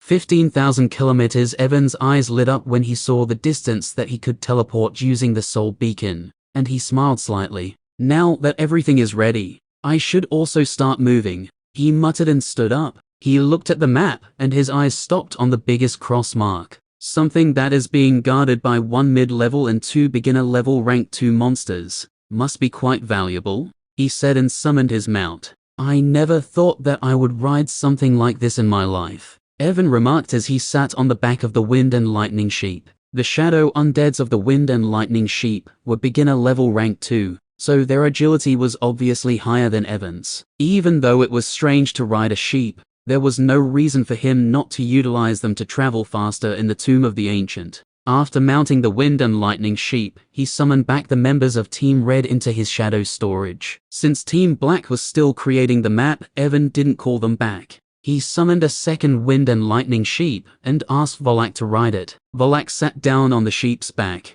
and continued to create the map using the intel that other members of Team Black were sending him. Once Volak was settled, Evan ordered the sheep to move towards the location marked on the map. Wind and lightning burst around the sheep, and both sheep turned into green purple streaks, speeding towards the designated location. The agility was the fort of the Wind and Lightning sheep, so it allowed them to move at a very fast speed. Sitting atop the sheep, Evan felt as if he was riding a supercar, and a wide smile appeared on his face. Volak was focused on creating the map, so he created a shield around himself, using the world essence to avoid being disturbed by the lightning speed of the sheep. The place where Evan wanted to go was around 30,000 kilometers away from his location, but because of the lightning speed of the sheep, it took him just 15 minutes to reach there. He could have gotten there even faster if the sheep had used their skills, but there was no need for that. When he was around 15,000 kilometers away from the location, he even dropped the soul beacon that he had created earlier to the ground, so that he could immediately escape if something unexpected happened. Upon reaching his destination, Evan saw a cave in front of him, and felt the aura of 1 mid-level and 2 beginner-level rank 2 monsters coming from inside. Other than the aura of the monsters, he also felt a strange aura that was completely different from the monsters. This must be the aura of the thing that these monsters are guarding, he muttered and dismounted the sheep. After dismounting the sheep, he walked towards the cave, and his shadow started to shake. Come out Team Red, it's time to hunt. Chapter 788. In the plain ground of the tomb, Evan stood in front of a cave with Adam, Albelu, Gobu, and Brown. Behind them stood more than 1,000 shadow undeads who were the members of Team Red. It will be a disadvantage to us if we fight inside the cave, Evan muttered, looking at the entrance of the cave. The mid-level rank 2 and 2 beginner-level monsters who were inside the cave already felt their presence, but they didn't come out, and were planning to stay inside. Evan did not want to fight inside the cave, because it would be impossible for all the members of Team Red to fight in such a narrow space. Moreover, if he ordered his shadow undeads to attack recklessly inside the cave, the treasure that the monsters are protecting might get destroyed by the power of the attacks. Seems like I will have to lure them out using a different method, Evan said to himself when the monsters didn't come out even after feeling his presence, and looked at Gobu, who was standing beside him. Seeing Evan looking at him, Gobu took a step forward, and eldritch energy started to seep out of his body. Madness induction, he said in a chilling voice, and the eldritch energy rushed inside the cave. Madness induction, merely being in your presence for extended periods, can drive weaker people to madness, due to the sheer otherworldly nature of your eldritch energy. Roar, roar, dash. As the eldritch energy rushed inside the cave, Evan heard the roars of the monsters who were in the cave. Looking at the eldritch energy rushing into the cave, Evan thought about the time when he had used Shadow Resurrection on the Goblin King, and it evolved into the Eldritch Goblin. According to the information that I received at that time, the only place where you can find Eldritch Goblins in Utopia is the Tomb of the Ancient, he said to himself, and narrowed his eyes. Other than the current habitat of the Eldritch Goblin, Evan also received information about their origin when the Goblin King evolved. Origin of the Eldritch Goblins. Eldritch Goblins are a mysterious and formidable breed of goblins that have been profoundly influenced by eldritch energies and otherworldly forces. Eldritch Goblins typically inhabit areas close to ancient, unstable portals or sites where the boundaries between dimensions are thin. These unstable portals often leak unstable energies. Exposure to these energies has warped normal goblins' bodies and minds, granting them supernatural abilities that allow them to break through their racial limit. Since there are Eldritch Goblins inside the Tomb of the Ancient, there's a very high chance that there is a rift connected to a place filled with eldritch energy, and the boundary of the dimension in that area is very thin. Evan thought inwardly and decided to stay away from a place like that. He doesn't know why, but just thinking about a place filled with eldritch energy gave him a bad feeling. Roar, roar. While Evan was thinking about the Eldritch Goblins, the roars of the monsters inside the cave grew louder. Around 15 minutes later, the roars of the monsters coming from the cave were filled with complete madness. Get ready, they are about to come out, Evan warned the shadow undeads of Team Red, and backed away. Upon hearing Evan's warning, Albelu, Brown, Wind and Lightning Sheep, and other shadow undeads standing outside the cave prepared their attacks. Rumble. Suddenly, the ground started to shake, and the shadow undeads heard the sound of heavy footsteps approaching them. Looks like they can't handle the madness brought by eldritch energy any longer, Evan remarked lightly as he heard the footsteps. Bombard them with attacks as soon as they come out, he shouted loudly, looking at the entrance of the cave. In just a few seconds, all the shadow undeads could clearly hear the sound of footsteps, and sensed that the monsters were about to emerge from the cave. The leader of Team Red, Adam, was standing in front of the group with a focused look on his face. Attack! Suddenly, Adam shouted in a loud voice and increased the gravity in front of the cave to a completely different level. The moment Adam increased the gravity, the mid-level monster that was inside the cave rushed out. The monster that rushed out was a giant 10 meters long lizard with deep brown skin. The light yellow eyes of the lizard were filled with madness, indicating that it was under the effect of the madness induction skill. As soon as the lizard rushed out, it was affected by the sudden change in gravity that halted its movement for a second. Simultaneously, all the shadow undeads, including Brown, Albelu, Gobu, Wind and Lightning Sheep, launched their attacks the moment the lizard was stopped by Adam's gravity manipulation skill. If the mid-level lizard had been in its right mind, it might have had a chance to resist the thousands of attacks launched by the shadow undeads. However, due to the madness induction skill, the lizard's mind was in complete disarray, and it couldn't react in time. The lizard was struck by the onslaught of attacks from the shadow undeads, and roared in pain. The ground in hundreds of kilometers of the area was completely ravaged by the attacks of the shadow undeads, and the lizard's body was blasted into smithereens. If not for the 3 beginner-level Wind and Lightning Sheep who protected the cave using their skills, even the cave would have been completely destroyed by the shockwave. Evan didn't expect that the mid-level monster would not even try to protect itself from attacks due to the madness induction skill, so he was completely taken aback when he saw the body of the lizard was blasted into smithereens. The area in front of the cave flashed with different kinds of light due to the attacks launched by the shadow undeads, and in less than a second, the body of the lizard turned into blood mist from the bombardment of attacks, disappearing from existence, leaving behind only a small fist-sized monster core. Chapter 789. Oi oi oi, take it easy, take it ears. Seeing the mid-level rank 2 lizard was blasted into smithereens, leaving behind only a monster core, Evan shouted in a desperate voice, wanting to stop his shadow undeads, so they wouldn't blast the 2 beginner-level rank 2 monsters into smithereens as well. Although Evan tried to stop his shadow undeads, his efforts were in vain as the beginner-level rank 2 monsters were already caught inside the attacks launched by the shadow undeads, and disappeared along with the mid-level rank 2 lizard. F***K, I just lost the chance of getting 2 more rank 2 shadow undeads, Evan cursed loudly, as he watched the bodies of both beginner level rank 2 monsters turn into a blood mist and disappear from his sight.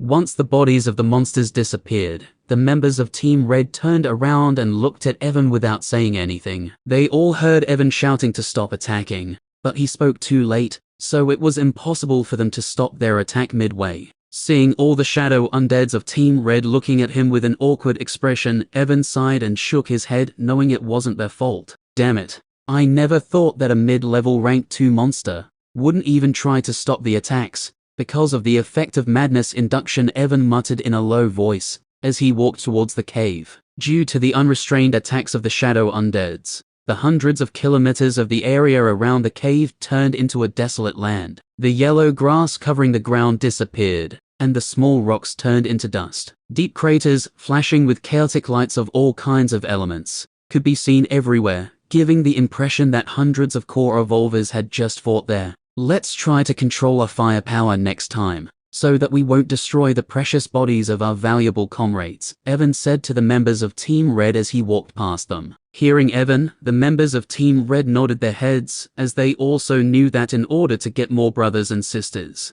they needed to preserve the bodies of the people they killed. After coming in front of the cave, Evan picked up the mid-level rank 2 monster core left behind by the lizard and threw it into his shadow storage. After throwing the monster core into his shadow storage, he looked at the entrance of the cave that was barely damaged due to the efforts of the wind and lightning sheep, and walked inside. Adam, Albelu, and Gobu followed him into the cave. Gobu had already stopped using the madness induction skill, so Evan and the other shadow undeads were not affected upon entering the cave. Evan walked deeper into the cave along with Albelu and the others, and after a few minutes of walking, he arrived in front of a muddy pond. The muddy pond was 5 meters in diameter, and a deep red flower with 6 petals was blooming in the middle of it. When Evan saw the flower, he felt the same aura that he felt upon arriving outside of the cave, and narrowed his eyes. Those 3 monsters were guarding this flower. Evan asked himself with a strange look on his face,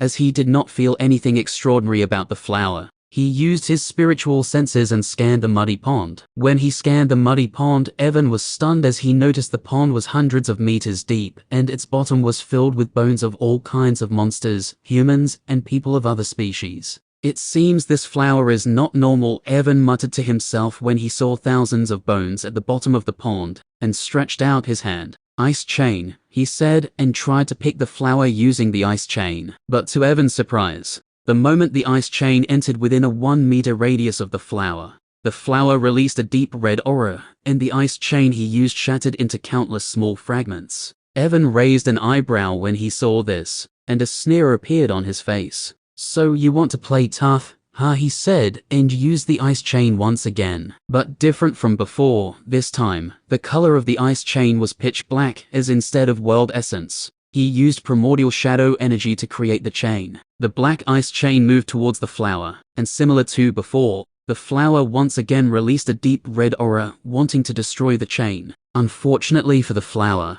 this time the ice chain merely sizzled upon coming in contact with the red aura, and didn't shatter like last time. Evan controlled the ice chain and wrapped it around the flower. Once the ice chain was wrapped around the flower, he pulled the chain, bringing the flower out of the pond in one fell swoop. The moment the flower was plucked from the pond, its muddy water started to become crystal clear, and even without using spiritual senses, people could see the small mountains of bones at the bottom of the pond. The destructive red aura that the flower was emanating disappeared once Evan successfully plucked it, and the ice chain stopped sizzling. Although the red aura around the flower disappeared, Evan didn't act carelessly and covered his hand in primordial shadow energy before he grabbed it. After grabbing the flower, Evan looked at it, and its details immediately appeared in front of his eyes. Evan read the details of the flower, and his blood started to boil in excitement once he finished reading the details of the flower. The scarlet blood rose, a rare flower that blooms only after absorbing the blood essence of different kinds of people. The petals of the scarlet blood rose are filled with pure blood energy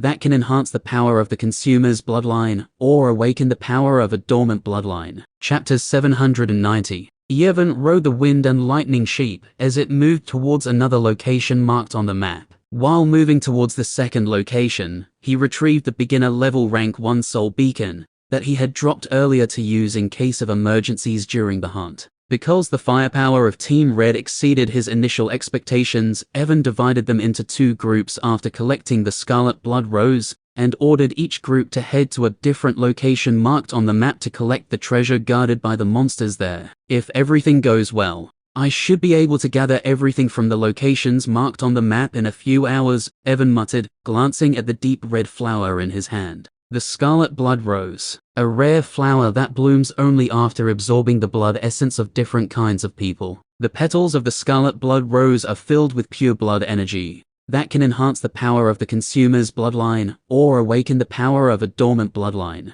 I just need to consume the petals of the flower and refine the blood energy inside them to increase the power of my bloodline, or awaken the dormant bloodline, he said in a low voice, and hesitated slightly. The current effects of the Doombringer bloodline partially awakened. The power of all shadow-type skills increased by 20%. All of your attack-type skills will now carry the essence of the Doombringer bloodline, and will have a 0.1% chance of triggering an instant death effect regardless of your target's rank. Because of the curse of the Doombringer bloodline, your luck is reduced by 10%. The power of Evan's bloodline was quite strong, especially its instant death effect. However, he hesitated to consume the Scarlet Blood Rose and further enhance his bloodline due to its curse. His bloodline was still partially awakened, but its curse reduced his luck by 20%. It is only because of his title, the creator of the Primordial Shadow Realm, that the curse effect of his bloodline is reduced by 50%, making the 20% reduction in luck become 10%. He was afraid that if he used the Scarlet Blood Rose, it might fully awaken his bloodline, further reducing his luck and possibly leading to his demise. While he is inside the Tomb of the Ancient, forget it. I will use it after leaving the tomb. Even if my luck is reduced to the bottom after leaving, I should be able to deal with it somehow. Since I will just stay in the closed world of the Drades, Evan said to himself, and put away the Scarlet Blood Rose into his shadow storage. After deciding to use the Scarlet Blood Rose later, Evan went to the other locations where Team Black had found the treasures. In the plain ground, the most powerful monsters were mid-level rank 2, so he didn't encounter any problems during collecting the things marked on the map. The second team he had sent also had more than 500 shadow undeads, including Albello and Brown, so they also easily collected the items guarded by the monsters. There were a total of 9 locations that the Team Black had marked on the map, and in just 5 hours, Evan and his shadow undeads collected the treasures from the 8 places. During these 5 hours, Evan felt the presence of many other people who entered the plain ground. After exploring the other locations of the tomb, in order to avoid unnecessary conflicts and not waste his time, Evan wisely avoided all those people. The strongest person he noticed in the plain ground was a beginner level rank 2 mechadroid, and that guy immediately ran away when he felt the presence of thousands of shadow undeads. While Evan was heading towards the last place marked on the map, he came across the second group of Team Red, who was heading in that direction as well. Did you get anything useful from the last location you went? Evan asked Albello as he moved towards the 9th location. After getting the Scarlet Blood Rose, he didn't get anything that he could use on the spot to increase his power. Even Albello and his team only found rank 2 materials or herbs that he could use only after turning them into potions or creating artifacts. We found this world essence pearl from the last place, Albello said, hearing Evan, and handed him a small dark blue pearl. Evan took the pearl from Albello, and his eyes instantly lit up after reading its details. World Essence Pearl, a small pearl that contains pure world essence inside it. Refining this pearl can increase the amount of world essence inside your core. Finally, something useful, Evan said in a delightful voice after reading the details of the pearl, and swallowed it without hesitation. The moment he swallowed the pearl shattered, and the pure world essence inside it rushed towards his primordial monarch core. Evan's primordial monarch core began to spin at a rapid speed, and absorbed all the world essence from the pearl. In just a few minutes, Evan's core, which was 13% of the mid-level rank 1, reached 26% of mid-level rank 1. Evan was stunned after refining the pearl, as he did not expect his core to progress by a whole 13%, just from refining a single pearl. The primordial monarch core needs a lot more world essence compared to a normal core in order to advance. But even then it progressed by 13%, just from refining a single pearl, Evan muttered in a shocked voice and sighed lightly. If a normal mid-level rank 1 core evolver had refined that pearl, their core might have progressed by 30 to 35%. After refining the World Essence Pearl, Evan continued to move towards the last location marked on the map. Volak was still following behind him, riding a wind and lightning sheep. He was in the process of creating the map of the outside of the playing ground, and Team Black was doing a perfect job in this matter. From time to time, Evan had to resummon some of the members of Team Black using his World Essence, as they were killed by either monsters or powerful individuals while investigating the tomb. After a few minutes, Evan was just a few thousand kilometers away from the last location marked on the map. Rumble, boom, dash. Suddenly, he heard the sound of fighting coming from the direction of the last location. Evan raised an eyebrow when he felt the energy waves and looked at the map. The monster who is guarding the treasure at the last location is a mid-level rank 2 monster, he said, and narrowed his eyes. Don't tell me someone found its location and started to fight against it in order to get the treasure that it is guarding. During all this time, Evan had avoided people of other species to avoid any unnecessary conflicts with them. But it didn't mean he was afraid of them. With the current numbers of his shadow undeads and his own powers, there weren't many people in the tomb who could pose any threat to him. Let's first check out what is the thing that the monster is guarding. If it's something not very valuable or useless to me, I will leave the plain ground and head towards the mountain area without doing anything. But he said and looked in the direction of the fight. If the thing that the monster is guarding turns out to be something useful to me, I will just politely take it away. After making his decision, Evan ordered the wind and lightning sheep to increase their speed and head towards the direction of the energy waves. The wind and lightning sheep was just using its agility to move till now, but when Evan asked it to move even faster, the sheep used its skill and wind and lightning burst forth from its body, improving its agility even more. As Evan got closer to the destination and felt the energy waves from up close, a look of confusion flashed across his face. Why can I feel 5 different types of energy waves coming from that direction? Evan asked himself and looked in the direction of the fight with a strange look on his face. After a few minutes, he was just a few hundred kilometers away from the location marked on the map, and the mid-level rank 2 monster who was guarding the treasure finally came into his sight. The monster who was guarding the treasure was a 5 meters tall ape. When Evan saw the ape, he was completely taken aback, because the mid-level rank 2 ape was covered in deep wounds and was on the verge of death. This monster is already a goner. So who are these people fighting now? Evan muttered in a baffled voice and looked in the distance, only to see 4 people fighting against each other. Chapter 791. The monster guarding the treasure is already a goner. So who are these people fighting now? Evan muttered in a baffled voice and looked into the distance, only to see 4 people fighting. Among the 4 people, 2 had small builds with muscular bodies. Both of them were around 1 meter tall, had long, unkempt brown hair, messy beards, and fat noses. Dwarfs, Evan muttered in a low voice as he observed the 2 short individuals fighting against 2 3-meter tall monsters resembling saber-toothed tigers. No, they are not monsters. Evan suddenly noticed something and narrowed his eyes. They are beastkins fighting in their true forms. Among the 2 dwarfs, one was a beginner-level rank 2 core evolver, while the other one was at the peak of rank 1. Similar to the dwarfs, the ranks of the beastkins were the same. One was at the beginner level of rank 2, while the other was at the peak of rank 1. The 5 energy waves that I felt earlier must be from these 4, and the ape who is on the verge of death, Evan said to himself, as he watched the beginner level rank 2 dwarf swing a hammer almost double his size at the rank 2 saber-toothed tiger. The saber-toothed tiger met the dwarf's hammer with his white claw, which was glowing with deep green light. The claw and the hammer clashed against each other, and boom! The ground exploded into bits due to the impact, and both the dwarf and the tiger were pushed hundreds of meters back. The peak rank 1 dwarf and the tiger were fighting some distance away from the rank 2 evolvers, but because of the shockwaves, both of them were sent flying far away, and crashed hundreds of meters away from each other.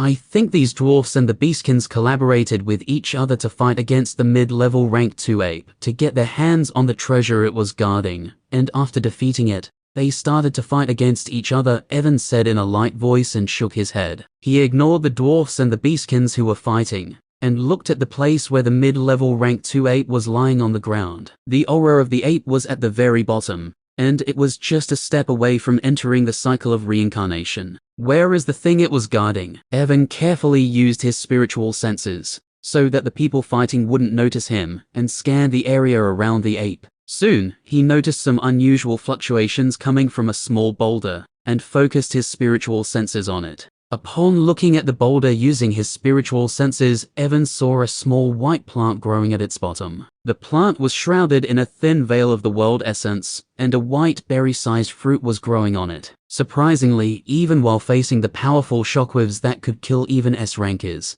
the plant remained completely undamaged. Evan glanced at the 4 people who were still locked in the battle, and with an innocent expression on his face, sneakily moved towards the boulder. Because all 4 people were locked in a ferocious fight, no one noticed Evan moving towards the boulder, and in less than a minute, he was standing in front of the small white plant. Such rich vitality, Evan said in a surprised voice after stopping in front of the plant, as he could feel the rich vitality that the plant was emitting. Evan wanted to take the plant and flee, without alerting the dwarfs and the beastkins, so he covered his hand in the primordial shadow energy, and stretched his hand forward, wanting to pluck the white berry-sized fruit that was growing on the plant. Evan expected some resistance from the plant, but to his surprise, the plant did not react even when he grabbed the fruit, successfully plucking it. "It was easier than I expected," Evan said in a surprised voice as he examined the details of the fruit. Fruit of Vitality. Upon consumption, it can permanently increase the stamina and endurance of the user by 10 points each. Looking at the details of the berry-sized fruit, Evan's eyes instantly lit up, and he decided to politely take it away, while the dwarfs and the beastkins were busy fighting. Unfortunately for him, the moment he plucked the fruit, the rank 1 saber-toothed tiger felt the protection he had placed around the plant shatter, and he looked in the direction of the plant with shocked eyes. Upon seeing Evan and noticing the aura of a mid-level rank 1 core revolver around him, his deep orange eyes turned red with anger, and he shouted in a furious voice, "You bastard! What are you doing?" Hearing the furious voice of the rank 1 tiger, the other 3 people were taken aback and looked in the direction he was staring, only to see Evan trying to sneak away after taking the fruit they were fighting for. Noticing Evan, the fight between the 4 abruptly stopped, and all of them turned their attention towards him. Evan was stunned when he was caught by the rank 1 tiger, and looked at the dwarfs and the tigers with an awkward expression on his face. You guys can continue. I am just a passerby researcher who is here to take a look at this fruit. I will return it to you after completing my research." The faces of the dwarfs and the saber-toothed tiger turned red with anger when they heard Evan, as all of them knew that he was trying to sneak away with the fruit while they were fighting. "You weak-ass bastard," the peak rank 1 saber-toothed tiger growled in anger as a green light flashed around him. "Did you really think you could sneak away with our treasure with your weak power?"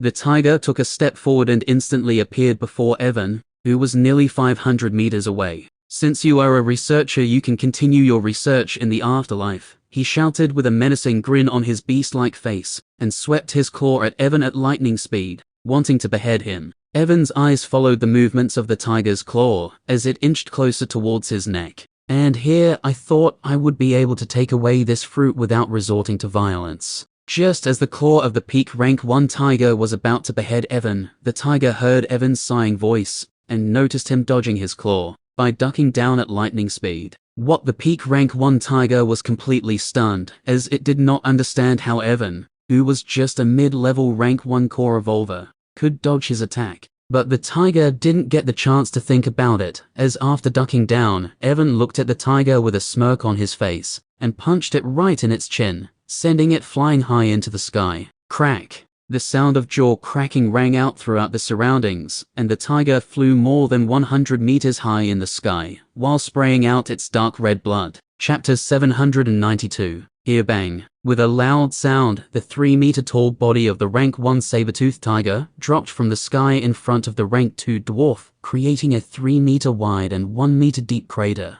The crashing sound of the tiger's body was like thunder in the ears of the 2 dwarfs and the rank 2 tiger, as they didn't expect Evan, who was a mid-level rank 1 core revolver, to defeat the tiger with just a single punch. "Didn't your parents teach you that cats who pounce on others are not liked by people?" The 3 people heard Evan's light voice and finally came back to their senses. Jason, the beginner-level rank 2 tiger, shouted after coming back to his senses, and quickly approached the rank 1 tiger, who had fainted due to Evan's punch. The jaw of the tiger was completely dislocated, and blood was still flowing out from his mouth uncontrollably. The rank 2 tiger quickly reverted to his human form, turning into a white-haired middle-aged man, and took out a potion from his storage ring. He poured the potion into Jason's broken mouth, and only then did the bleeding stop. "You bastard!" After stopping Jason's bleeding, the rank 2 tiger growled at Evan and looked at him with his orange eyes glowing ominously. Contrary to the furious expressions of the tiger, both dwarfs looked at Evan with shocked expressions, not believing what they had just witnessed. It was the first time they had seen a mid-level rank 1 core revolver, nearly killing a peak rank 1 core revolver, in just a single attack, and that was without even using any of his skills. As Mulder,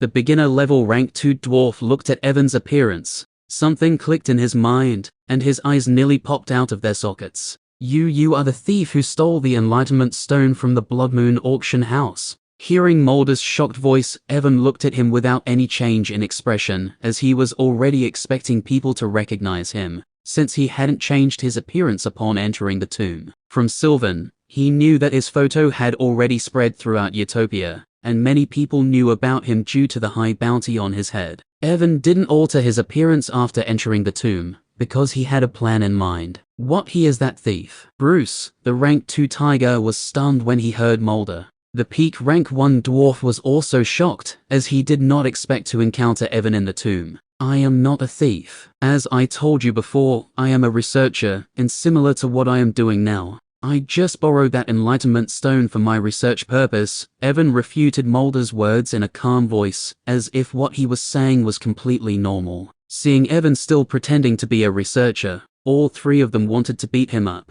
but they held themselves back, knowing that Evan had even escaped from Lucian and others who were of much higher rank than them. After knowing Evan's true identity, Mulder and Bruce glanced at each other, noticing the same spark in each other's eyes. The bounty on Evan and Cedar's head was 60 million high-level essence stones, and if they captured him, they would be satisfied even if they didn't receive anything from the Tomb of the Ancient. Just by looking at Mulder and Bruce's eyes, Evan could already tell what they were thinking, so he shook his head. "I can easily kill them, but it would be such a waste, since I need their help in order to spread the news about me," he said inwardly, thinking about his purpose of not hiding his real appearance, even though there were thousands of people looking for him. "I suggest you put away the thoughts of capturing me, since you will just die a meaningless death if you try anything funny," Evan said in a light voice as his shadow started to shake. Whoosh! Suddenly, one after another, Brown and the 6 beginner-level rank 2 sheep emerged from his shadow and stood in front of him.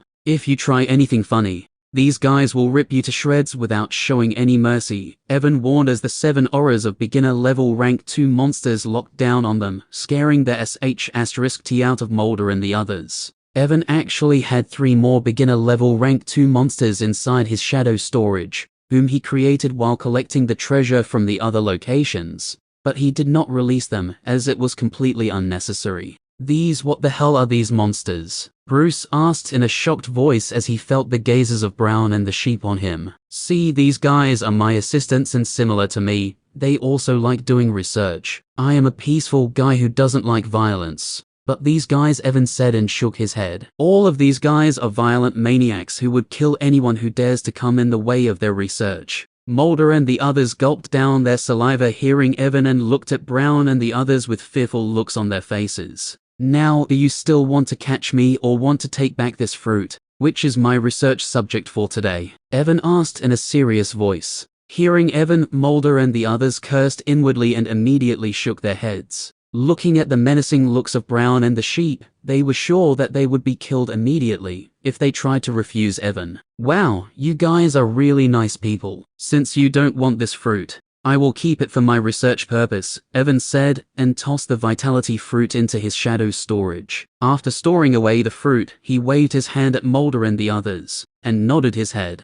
"I will come find you again and return the fruit once I complete my research on it," he said, recalling Brown and the others back into his shadow storage. Simultaneously, he activated the Soul Beacon skill, and disappeared from where he was standing. Chapter 793. Fruit of Vitality. Upon consumption, it can permanently increase the stamina and endurance of the user by 10 points each. Evan looked at the white berry-sized fruit in his hand and tossed it inside his mouth. As he chewed the fruit, a sour flavor exploded inside his mouth, forcing him to close his eyes. Although the fruit was sour beyond belief, Evan still forced himself to gulp it down. Simultaneously, 2 notifications flashed in front of his eyes. +10 endurance, +10 stamina. Seeing the notifications, Evan nodded his head in satisfaction, and drank a large mouthful of sweet fruit juice to clean his mouth, which was drying because of the sourness of the fruit of vitality. Volak, after getting rid of the dryness of his mouth, he glanced at Volak, who was riding a wind and lightning sheep beside him. Hearing Evan, Volak did not lift his head and passed a paper sheet to him. Evan took the paper sheet from Volak, and similar to before, he was once again impressed by Volak's drawing talent. It's not a complete map, but it should be fine for the time being, Evan muttered to himself as he looked at the map that Volak handed him. The new map he received was of the mountain range that he could see from the playing grounds. The map was still half completed as Team Black was still in the process of creating the complete map. According to the information that Evan received from Sylvan and others before entering the tomb is divided into 3 layers. The first layer, the second layer, and the third layer. Upon entering the tomb, all the people will appear in the third layer of the tomb. In the third layer of the tomb, the highest level monster one can encounter is the mid-level rank 2. Only after entering the second layer of the tomb, people will encounter peak rank 2 and beginner level rank 3 monsters. Finally, in the third layer of the tomb, monsters of mid-level rank 3 and peak rank 3 start to appear. Before entering the tomb, Sylvan strictly advised Evan and others to stay away from the third layer, as it was very dangerous for them. Even peak rank 2 core evolvers who enter the tomb rarely venture into the third layer, due to the high danger posed by mid-level rank 3 and peak level rank 3 monsters. For the time being, forget about the third layer. Even the second layer, where people can encounter beginner level rank 3 monsters, was very dangerous for Evan, as he was just a mid-level rank 1 core evolver. Despite this, he still planned to enter the third layer before the tomb closed. Obviously, before entering the third layer, he planned to increase his power even more, especially the number of his shadow undeads. Currently, he can save a total of 15,000 shadow undeads, and he planned to fill it as much as possible before entering the third layer. While heading towards the mountain range, Evan sensed the presence of a few individuals who entered the playing grounds, and unlike before, this time, he didn't avoid them and deliberately chose a path that would let them see him. He even ordered the wind and lightning sheep to slow down while passing by the other people, as he wanted to make sure they could see his face clearly. Because of this act, although not everyone, but a few more people recognized Evan's face. After recognizing Evan, they obviously tried to catch him to claim the bounty on his head, but unfortunately for them, they were beaten by Brown and his other shadow undeads. Evan did not kill anyone as he wanted them to spread the news about him everywhere. Although the tomb was very big, it was not impossible for people to contact their teammates using the current level of communication artifacts. Cedar, Evan, and the other Drades also had communication devices that they could use in case of an emergency to contact others, so it was obvious that other people who entered the tomb also had one. I wonder how many people will take the bait and come after me, Evan said to himself as he passed by a peak rank 1 mechadroid, who was stunned after seeing him riding a beginner level rank 2 wind and lightning sheep. Because Evan tried to promote his face as much as possible while moving towards the mountain range, it took him nearly 3 hours to exit the playing grounds, even though he was riding the beginner level rank 2 sheep. As Evan left the playing grounds and stopped in front of the mountain range, he felt the atmosphere around him take a complete U-turn. In the playing grounds, the air was completely dry, and there was no greenery in sight. But as Evan looked at the top of the mountain range, he felt cold, humid air blowing forward, and the mountain range was filled with greenery. Many of the members of the Team Black were killed in the mountain range while trying to gather information. So there must be many monsters and other individuals here, Evan said in a low voice, and ordered the sheep to move forward. Hearing Evan's order, wind and lightning crackled around the sheep, and with just a single step, it instantly appeared atop the mountain range. The moment Evan arrived at the top of the mountain range, a mid-level rank 1 python lunged at him, aiming to bite him to death.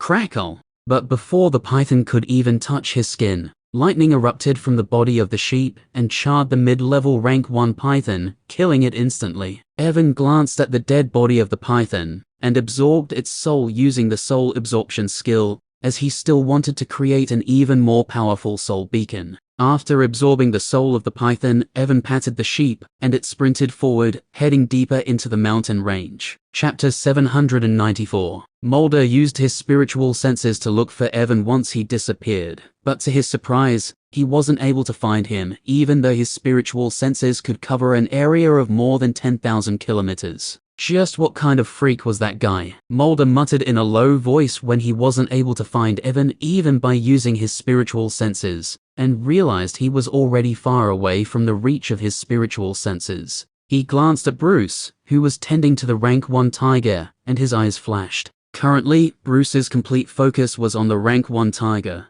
and if he attacked him now, there was a high possibility that he would be able to seriously injure or even kill him. He thought about whether he should take the chance to finish off Bruce, but after a moment, he shook his head and sighed. Forget it. It's not easy to kill him in just a single move with my current power, and things will become annoying if he somehow escapes from here, Mulder thought, and signaled the rank 1 dwarf to follow him. Feeling the movement behind him, Bruce glanced backwards and noticed both of the dwarfs were leaving. He didn't stop them from leaving, nor did he start to fight against them once again, as the treasure they were fighting for was already taken away by a mad researcher and his assistants. It is impossible for me to capture him alone, but if I work together with others, Bruce said to himself as his eyes flashed with vicious light. He took out a crystal from his storage ring and contacted the other people who entered the tomb with him. There was no limit on the number of people who could enter the tomb, but in Utopia, there were hundreds of millions of people who were rank 2 and below,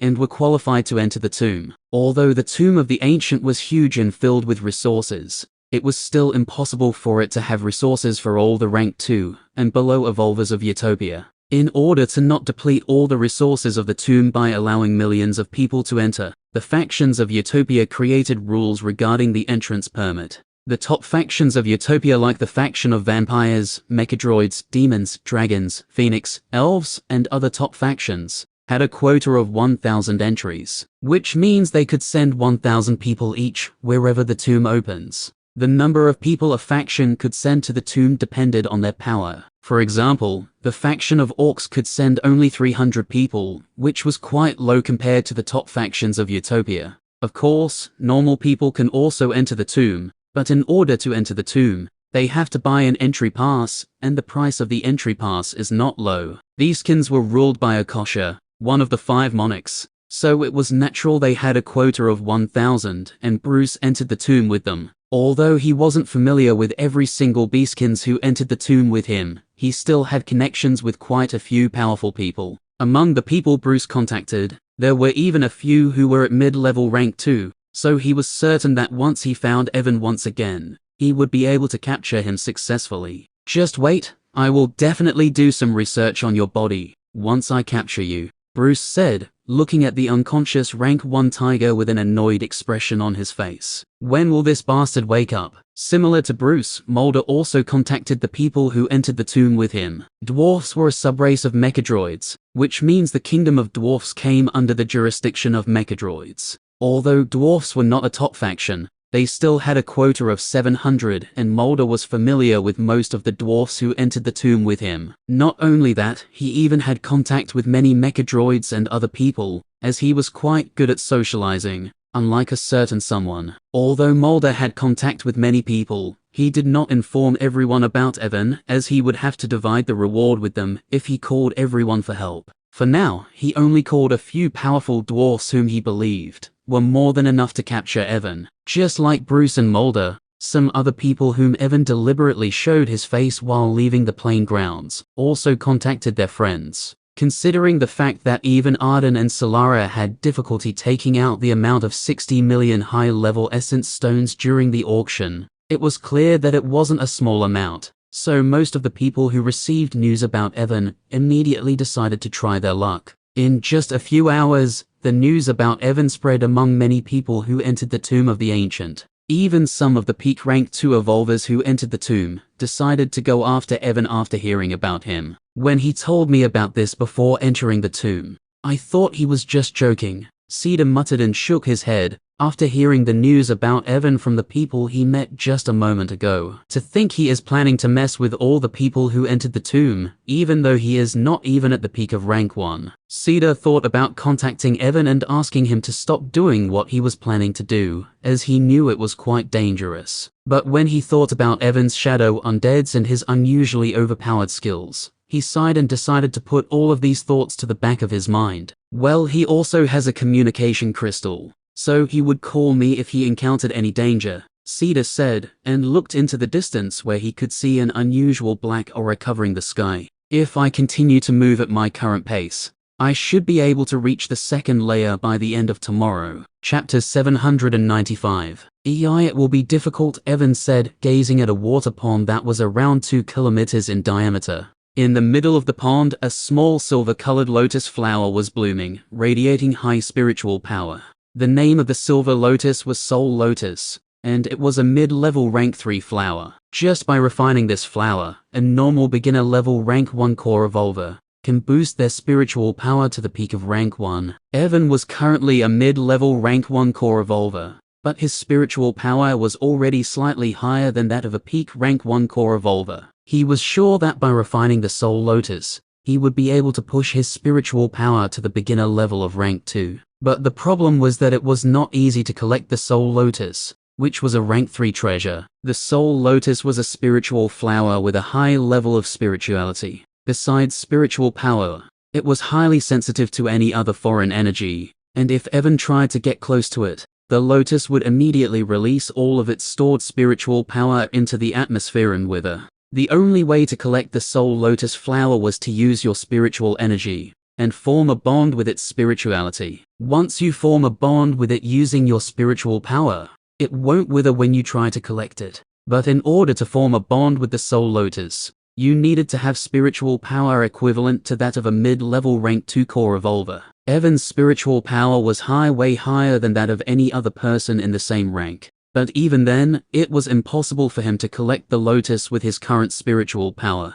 He could collect the lotus by using the shadow possession skill, as his spiritual power would definitely reach mid-level rank 2, if he merged himself with Brown or any other beginner-level rank 2 shadow undead. However, Evan wasn't willing to use the shadow possession skill here. It had been more than 24 hours since he left the plain grounds, and he already noticed that there were many individuals and monsters in the mountain range who were moving in the groups. He needed to keep the shadow possession skill, just in case he found himself in a dangerous situation. Only if I had a mid-level rank 2 shadow undead, Evan muttered in an annoyed voice, feeling frustrated that he couldn't create a mid-level rank 2 shadow undead because of his low rank. As Evan looked at the silver lotus glowing in the middle of the pond, something clicked in his mind. Maybe, just maybe, he said, and took out a small bead-sized triangle-shaped object from his pocket. The small triangle-shaped object was obviously the soul beacon that he had created using the 50 souls of the beginner-level rank 1 monsters.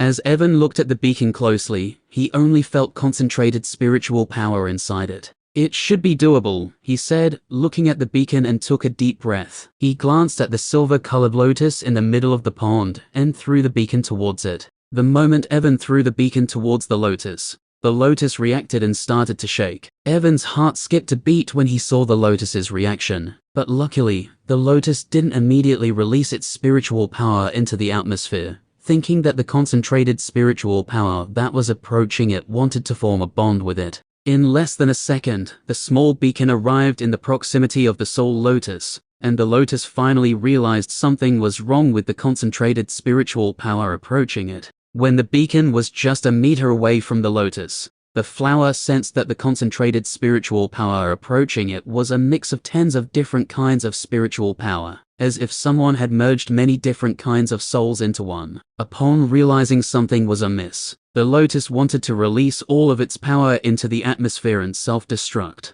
But before it could do so, the soul beacon flashed, and Evan appeared just above the lotus. His eyes were flashing with hazy white light, indicating he was using the temporal velocity skill, which increased his agility by 30%. As Evan appeared above the lotus, he noticed how the lotus had already started to release its spiritual power into the atmosphere. Because of the temporal velocity skill, Evan watched everything in slow motion, but even then, the speed at which the lotus was releasing its spiritual power was astonishing. "Don't be such an asshole," Evan cursed when he saw how fast the lotus was releasing its spiritual power. And in one swift motion, he plucked it and threw it into his shadow storage. From throwing the soul beacon to storing away the soul lotus, all of these events happened in just a second. But even then, when Evan looked at the soul lotus inside his shadow storage, he noticed it had successfully released nearly 5% of its spiritual power into the atmosphere. Although 5% is a lot, I should still be able to push my spiritual power to beginner level rank 2, using its remaining power, Evan said to himself, as he retrieved the soul beacon that had dropped into the pond. After collecting the soul beacon, Evan returned to the shore and spoke in a cold voice, while looking in a certain direction that was filled with trees. "Now that I have already collected the lotus, why don't you guys come out?" For the first few seconds, there was no movement in the direction Evan was looking, but soon, the trees in that area started to shake. Evan's expression remained unchanged when he saw this, and after a few seconds, 5 individuals with pitch black skin and tall bodies emerged from behind the trees. Chapter 796. Evan looked at the 5 dark-skinned individuals who emerged from behind the trees and narrowed his eyes. Observing their bulging muscles and dark black skin, he immediately recognized them as extreme demons known for their physical strength. Among the 5 demons, one was at the mid-level of rank 2, one was at the beginner level of rank 2, and the other 3 were peak rank 1 core evolvers. "I don't know whether to call you stupid or brave for not running away, even after knowing about us, Molich," the mid-level rank 2 extreme demon said in a slightly amused voice after coming out. His group was heading towards the second layer of the tomb when he sensed the high concentration of spiritual power from this area, and found Evan and the Soul Lotus. He would have attacked Evan long ago and collected the Soul Lotus by himself, but he stopped himself from attacking when he noticed the shadow undeads of the 2 wind and lightning sheep who was standing behind Evan. One wind and the lightning sheep was Evan's mount, while the second one was Volak's. After noticing the 2 black monsters who were beginner level rank 2, Molich remembered a few black monsters they had killed yesterday while wandering in the mountain range. The black monsters they killed yesterday were similar looking to the black monsters standing behind Evan, and his gut feeling told him not to act carelessly, which is why he didn't attack Evan immediately. Evan ignored Molich's mocking words and looked at the demons with a pensive expression on his face. He didn't care about the peak rank 1 extreme demons, as they posed no threat to him. The aura around the beginner level rank 2 demon was quite powerful, but the shadow undeads of Brown and his wind and lightning sheep could easily take care of him. The problem was Molich, who gave Evan a dangerous feeling. He was sure that if he released all the shadow undeads of Team Red, they would be able to kill Molich sooner or later. But the problem was that if Molich decided to run away in the middle of the fight, it would be extremely difficult for Evan to stop him without using the shadow possession skill. Evan had a big plan in his mind, and in order to perfectly execute that plan, he had to keep the presence of his shadow undeads a secret from others for the time being. If he started the fight and Molich somehow successfully escaped from here, the news that he has thousands of undeads in his arsenal would eventually spread among the other people who entered the tomb, and it would become extremely difficult for him to execute his plan if something like that happened. "If I decide to fight them, I will have to make sure that none of them escape from here," Evan said inwardly as his eyes flashed with sharp light. "It seems this guy is so afraid that he can't even speak." Goliath, the beginner level rank 2 demon, said in a mocking voice, and started to laugh when Evan remained silent after seeing them. "Listen, little guy, if you don't want to die a painful death, hand over the Soul Lotus and all the other things that quote Shadow World." Before Goliath could finish speaking, a black dome came out of Evan's body and enclosed the demons with him inside. What the quote The expressions of Molich and the other demons changed when the surroundings around them suddenly turned dark, and they couldn't sense anything outside of the black dome. Molich looked at Evan, who was standing around 100 meters away from him, and noticed a savage grin on his face that sent a chill down his spine. "Death Ring." He heard Evan's voice, and the space inside the dome was suddenly filled with an eerie black smoke. Death Ring, unique skill. When activated, a swirling black ring filled with the essence of death begins to rotate around you. All the enemies that fall within the bounds of the Death Ring are burned to fuel the power of the Ring of Death even more. While inside the Death Ring, all the enemies who are the same rank as you or 2 ranks lower than you will lose 5% of their maximum health with each passing second. The enemies who are 3 or more ranks below you will lose 30% of their maximum health per second. Meanwhile, all of the enemies who are higher rank than you will lose 3% of their maximum health every second after falling inside the Death Ring. The Death Ring will not work on enemies who are 3 ranks higher than you. The power of all of your shadow undeads will increase by 1% for every 500 enemies that die within the Ring of Death.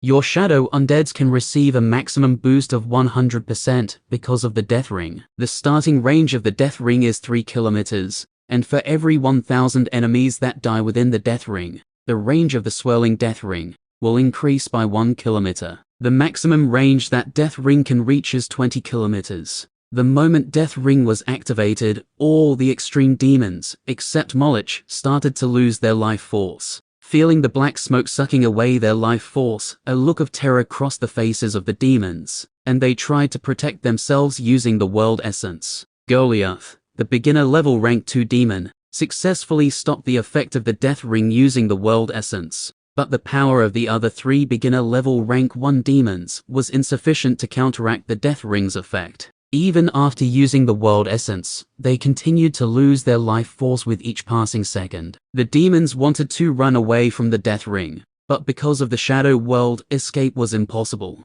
Damn, what the hell is this black smoke? Molich shouted in an anger-filled voice as he tried to blow away the smoke. Although the Death Ring wasn't able to drain his life force due to his higher rank, the smoke still obstructed his vision. Molich was still thinking about how to deal with the Death Ring and Shadow World to save his underlings, when the ground inside the dome suddenly started to shake, and out of nowhere, the auras of 13 beginner level rank 2 monsters engulfed the surroundings. Chapter 797. What the Molich and the other demons were stunned when out of nowhere, the auras of 13 beginner level monsters appeared inside the Shadow World. Bang! Before Molich could even take a look at the monsters who appeared, a sharp earth bullet tore through the Death Ring and struck the head of a peak rank 1 demon, making his head explode like a watermelon. Blood and brain matter splashed on the faces of the other peak rank 1 demons, causing their pitch black skin to instantly turn white with fear. You bastard. Molich's eyes turned red with anger when one of his underlings was killed, and he roared in fury. His terrifying strength exploded outwards, blowing away the eerie smoke of the Death Ring, along with the demons who were standing beside him.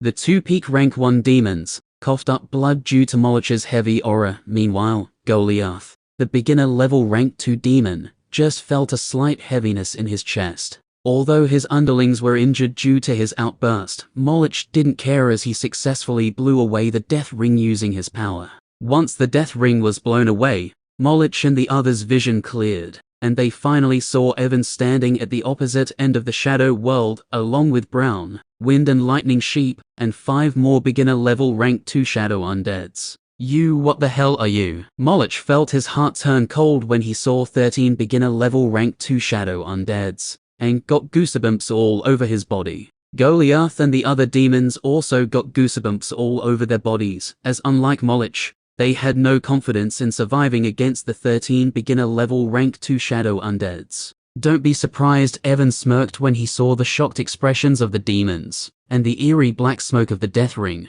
once again started to engulf the Shadow World. We are just getting started. As the Death Ring once again engulfed the Shadow World, Molich and the others found it difficult to see anything. At the same time, auras of hundreds of mid-level and beginner-level rank 1 shadow undeads also appeared inside the Shadow World. It can't be. Just what is happening? One of the peak rank 1 demons screamed in terror and attacked the walls of the Shadow World, wanting to destroy it so he could run away. Crackle! The demon had just started his attack when suddenly, a Wind and Lightning Sheep appeared behind him. In the darkness, the purple burning eyes of the sheep glowed with menacing light as it pierced the back of the demon using its purple and green horns. The moment the demon was pierced, wind and lightning exploded outwards from the horns, and the demon's body exploded into a mist of blood. Noticing the aura of another demon vanished, the faces of Molich and the others turned ugly. Molich tried to blow away the Death Ring like last time, but unlike last time,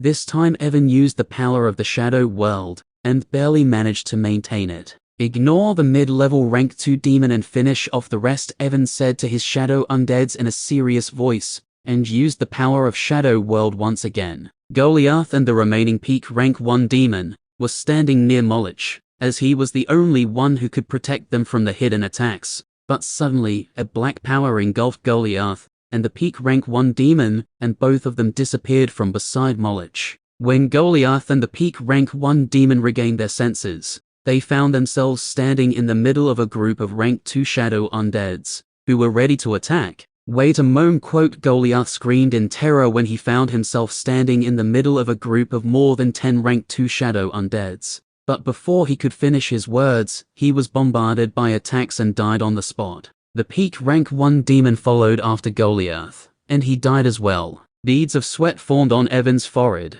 and he took a few deep breaths to calm down his chaotic mind. When he tried to teleport Goliath and the rank 1 demon in the middle of the group of his shadow undeads, both of them resisted, so Evan had to use a large amount of primordial shadow energy in order to teleport them. He lost nearly 20% of his total shadow energy when he teleported the demons, which took a toll on his mind, and he was feeling a little lightheaded. "Although the price was not low, I have to say it was worth it, since now I just have to deal with him," Evan said and looked at Molich, who was fuming with anger. While the rank 2 shadow undeads were taking care of Goliath and the peak rank 1 demon, Molich was being attacked by the hundreds of members of Team Red. Although most of the attacks of beginner and mid-level rank 1 shadow undeads didn't do anything against Molich, they still managed to stall him. Normally, Molich could have easily killed all the beginner and mid-level shadow undeads of Team Red using his zone, but the problem was that he couldn't use the power of his zone due to the interference of the begging level rank 2 shadow undeads.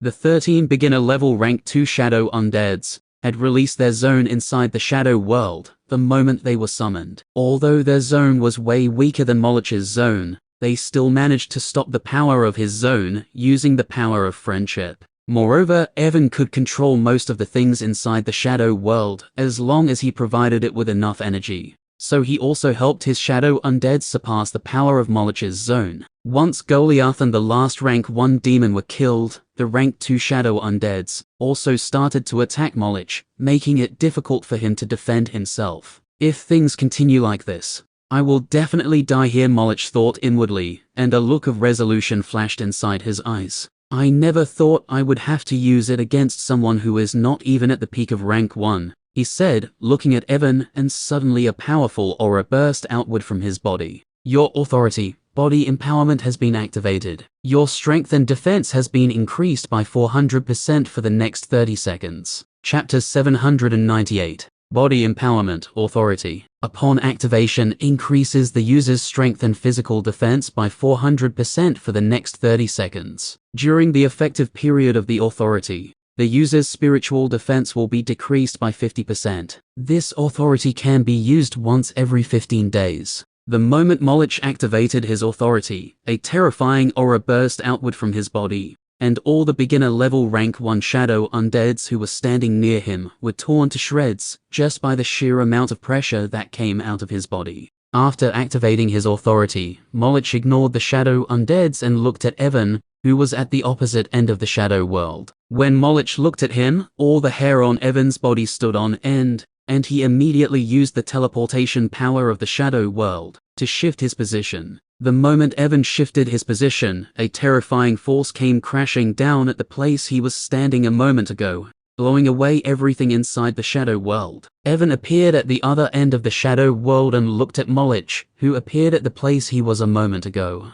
The beginner level rank 2 shadow undeads and others rushed towards Molich, trying to stop him. But even before they could touch him, Molich swung his fist, sending a powerful fist force towards them that destroyed their bodies, leaving nothing behind. Damn, I'm not sure what kind of authority or skill he used, but his current strength stat is definitely above 1000. Evan cursed out loudly, and used his primordial shadow energy to maintain the shadow world amid the power released by Molich. After destroying all the shadow undeads, Molich was about to rush towards Evan, but Evan quickly summoned back all the shadow undeads that were destroyed and ordered them to stall Molich, as he knew the demon wouldn't be able to use this kind of power for a long time. Molich was taken aback when Evan summoned back the shadow undeads that he had just destroyed, and his eyes opened wide in shock. "How is this possible?" he muttered in a shocked voice, looking at Brown and others who were rushing towards him. "I need to escape from here." Molich instantly abandoned the idea of killing Evan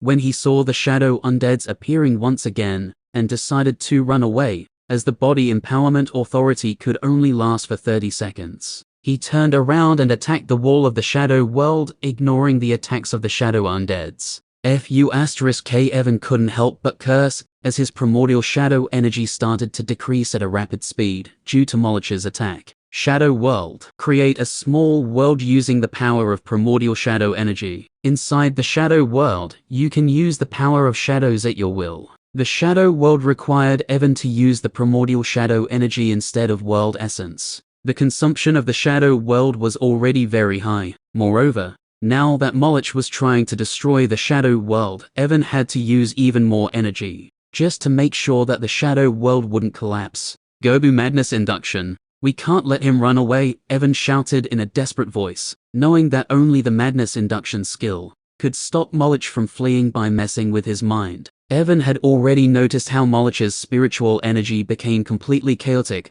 after the sudden boost that he received, so he guessed that it wouldn't be difficult for Gobu to affect his mind to some degree, using the Madness Induction skill. That might force him to decide to fight till the end instead of running away. When Gobu used the Madness Induction skill, Molich's expression changed as he felt his mind being invaded by foreign energy. F***K Molich cursed out loudly and looked at Gobu with red eyes. Although his spiritual defense decreased by 50% due to the body empowerment authority and he was being assaulted by the eldritch energy, he could still feel that if he didn't escape from the shadow world quickly, it would be very dangerous for him. Arg! The demon roared out in anger and attacked the walls of the shadow world with even more intensity. "Damn it, at this rate, I will run out of shadow energy in less than 10 seconds. Evan gritted his teeth as he noticed how fast his shadow energy was being depleted. "Do I really need to use shadow possession to stop this asshole?" he muttered in an uncertain voice as he watched how his shadow undeads were trying to stop Molich.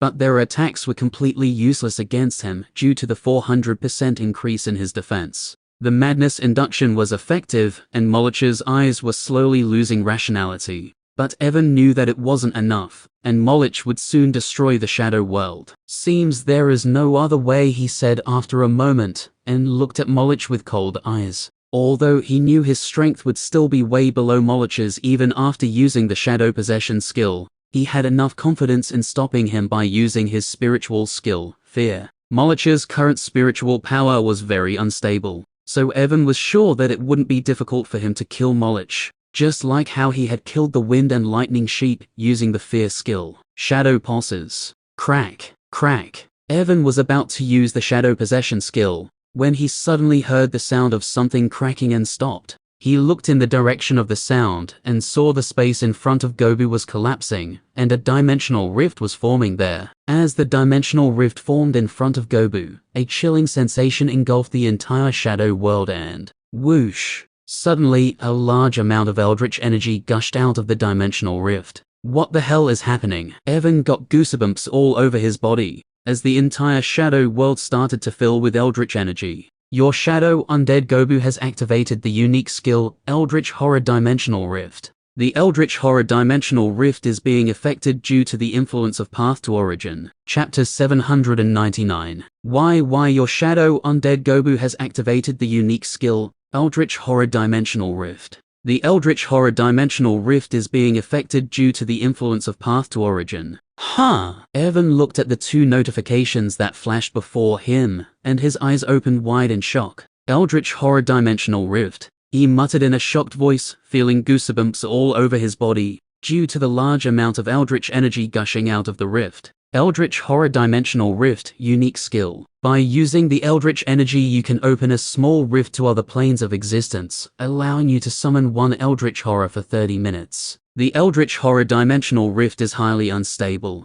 and can be dangerous even for the Eldritch Goblin itself. Cooldown time, 4 hours. Evan was familiar with Gobu's Eldritch Horror Dimensional Rift skill, having seen him use it many times in the past. But this was the first time he experienced such a dreadful feeling upon seeing the rift. The sheer amount of eldritch energy pouring out of the rift was off the charts, as if it was connected to an ocean of eldritch energy. What the hell does it mean for the dimensional rift to be affected because of Path to Origin? Evan shouted, attempting to stop the eldritch energy from spreading throughout the shadow world. Ugh! Suddenly, he heard a roar filled with madness, and saw Molich screaming like a madman. His eyes were bloodshot, and an aura of madness surrounded his body. The madness induction completely messed up his mind due to the sudden increase in eldritch energy, Evan said with an ugly expression, displeased with the way things were progressing. Previously, he would have been delighted with the success of the madness induction, but in his current situation,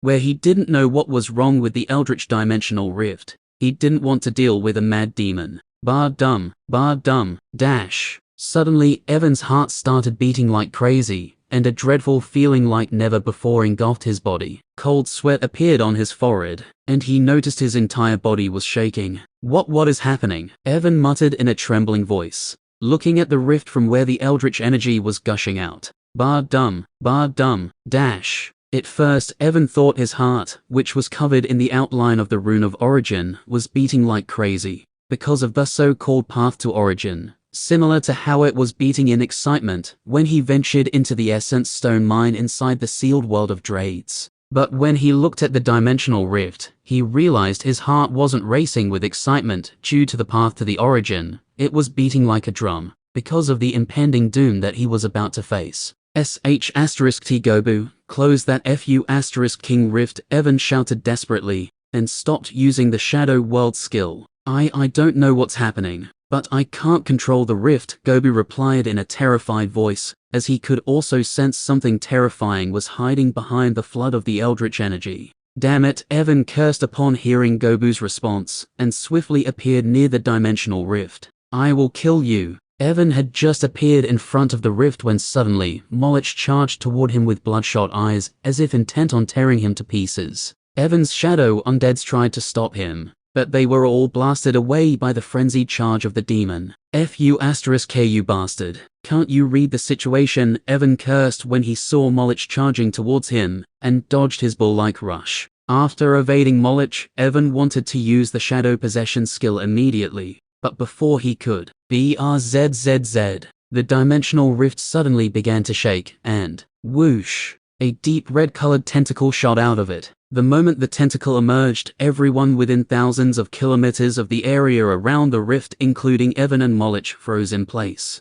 Due to his earlier charge, Molich was standing closest to the rift, so the tentacle that shot out from the rift grabbed him. Even though Molich was under the effect of madness induction, he still showed a look of terror when he was grabbed by the tentacle. After seizing him, the tentacle began to drag him inside the rift. Seeing the tentacle retreat, Evan didn't show the slightest hint of joy, as he noticed tens of similar tentacles at the other end of the rift. All the tentacles attempted to pass through the rift, but because the rift wasn't strong enough to handle the pressure of all of them, the other tentacles couldn't pass through it.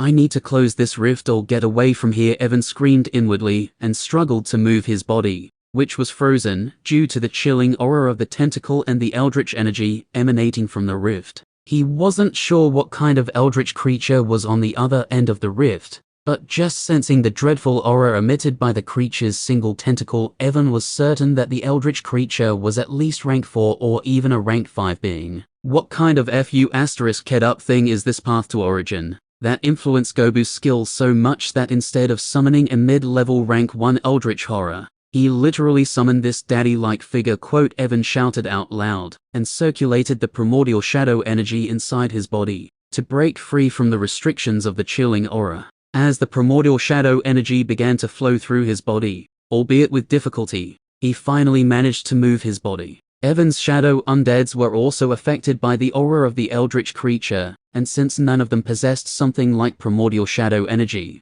they were unable to lift even a finger, much like Molich, who was being dragged inside the rift by the tentacle. Due to the chilling, deathly aura of the tentacle, Molich had already broken free from the effect of madness induction and regained his senses. He desperately wanted to break free from the tentacle, but the pressure on him was so intense that he couldn't even move his mouth, much less escape from the creature's grasp. While feeling cold all over his body, Evan watched as the tentacle dragged Molich inside the rift, which was overflowing with eldritch energy. Once Molich was dragged in, Evan didn't know if it was his imagination or not, but he felt as if he saw a hideous-looking mouth filled with sharp teeth gobble down Molich. Although Evan didn't know if it was just his imagination, or if he really saw that hideous mouth, he still got goosebumps all over his body, and his heart started to beat faster. "Can you do anything about this rift?" Evan used shadow senses and asked Gobu, who was frozen behind the rift.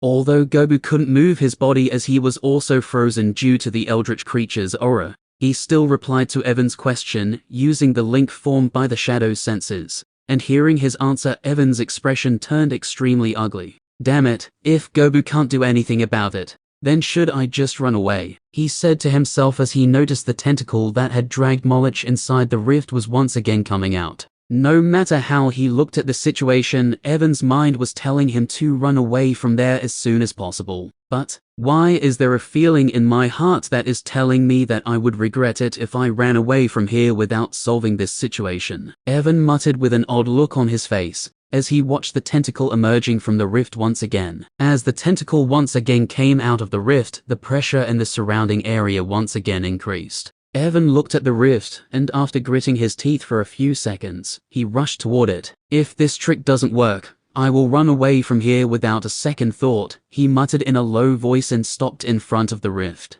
His shadow flickered a little, and a short sword that was emitting the aura of a low-grade rank 1 weapon shot out from his shadow storage. The short sword was something that Evan had found in the mountain range yesterday. He grabbed the short sword that shot out of his shadow storage, and looked at the deep red tentacle that had just emerged from the dimensional rift. His black eyes flashed with cold light, and without holding back even a little bit, he poured all of his primordial shadow energy into the short sword. Because of the shadow energy, the short sword glowed with a chilly black aura, and Evan slashed at the tentacle, intending to sever it, so that he could proceed with his plan of closing the dimensional rift. After pouring all of his primordial shadow energy into the short sword, Evan thought that it wouldn't be difficult for him to sever the tentacle of the creature. But, bang! The moment the blade of the short sword came into contact with the deep red tentacle, it shattered like fragile glass, not even leaving a scratch on the creature's tentacle. Evan watched in slow motion as the fragments of the short sword's blade dropped to the ground, and only one thought came into his mind. "Well, I am screwed." And just as Evan expected, the moment the sword shattered, and the eldritch creature noticed his presence, the deep red tentacle shot towards him, and wrapped around his hand. Chapter 800. Evan felt a mountain-like pressure bearing down on him the moment his hand was caught by the tentacle. He had already used almost all of his primordial shadow energy in his earlier attack, so it became incredibly difficult for him to move his body, as he did not have enough shadow energy to circulate inside his body. "Darn it, don't grab my hand as if I am your boyfriend," Evan shouted inside his mind, and his body flashed with white light. The moment his body flashed, he lost nearly 40% of his world essence, but as a result, he disappeared and appeared 20 meters away from the rift. After appearing 20 meters away from the rift, Evan panted heavily and looked at the tentacle with his eyes wide open. "I teleported just 20 meters using the soul beacon, but even then I lost nearly 40% of my world essence," he muttered in a shocked voice, feeling absurd that the consumption of the soul beacon increased hundreds of times, just because of the pressure that the eldritch creature's aura was putting on the surrounding space. When the eldritch creature noticed Evan had escaped from its grasp, the dimensional rift started to shake, and the amount of eldritch energy pouring out of it increased. The other tentacles that couldn't pass through the rift because of its instability also became restless and started to attack the rift, trying to increase its size. "I can't close the rift without taking care of this darn tentacle," Evan said in a grim voice, as he watched the tentacle that grabbed his hand earlier moving towards him. Because the rift was very unstable, the creature couldn't move its tentacle at fast speeds, so it wasn't difficult for him to avoid the tentacle. Although Evan was avoiding the tentacle using his agility, he could feel that the rift was slowly widening, and if he didn't do anything, the other tentacles or even the creature itself would soon be able to enter the tomb. F***k it. I didn't want to waste it here, but it seems I have no choice, Evan cursed out loudly, and a black aura started to cover his body. Your authority, Master of Shadows, has been activated. Master of Shadows, authority. Using your authority, Master of Shadows, you can give absolute effect to all of your skills. During the absolute effect, all of your skills will ignore 100% defense of the target, your skills won't be restricted by your rank,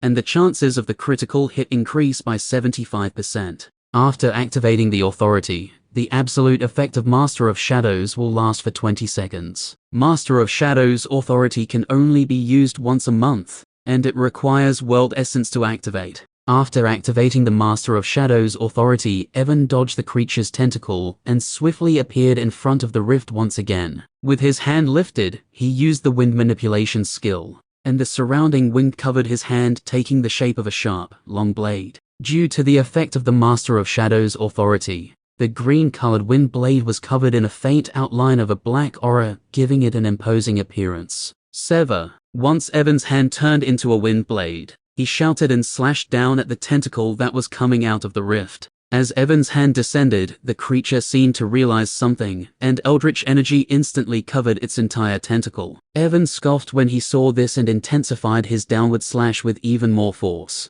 The sharp wind blade made contact with the deep red tentacle, aimed with the effect of the Master of Shadows authority, allowing him to ignore 100% of his opponent's defense. The wind blade swiftly cut down more than half of the tentacle. Evan was surprised when, even with the Master of Shadows authority, he couldn't sever the tentacle in one stroke, despite the eldritch creature being unable to use half of its power, due to the rift's instability. Although Evan couldn't sever the tentacle completely in one go, it didn't bother him as he lifted his hand and slashed downwards once again, completely severing the tentacle this time. The moment the tentacle was severed, Evan heard a furious voice from the other end of the rift and saw two deep blue eyes looking at him with coldness. When Evan looked at the two deep blue eyes, he felt as if he was thrown inside a pond of freezing water, making it incredibly difficult for him to move. Feeling the cold stare of the eldritch creature, Evan's eyes flashed with anger. "Who are you trying to scare with those shitty eyes of yours?" he shouted, and used the small amount of primordial shadow energy that he had recovered. Because of the shadow energy, Evan regained control over his body. At the same time, a deep purple aura covered his hand.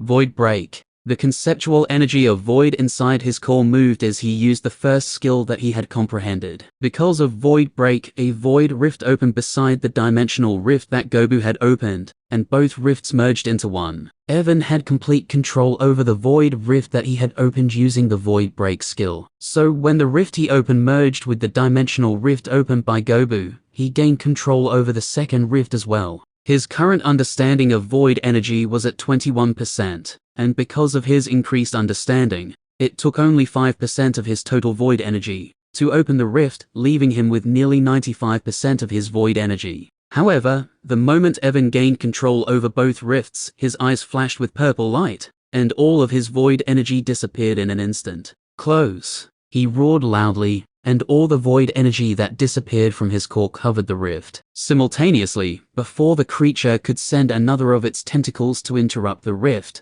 the void energy that covered the rift burst forth, and the entire rift immediately closed down. This is the end of this video. Thank you guys for listening. Hope you enjoyed and wish you wonderful rest of the day. The Silent Ruptors out.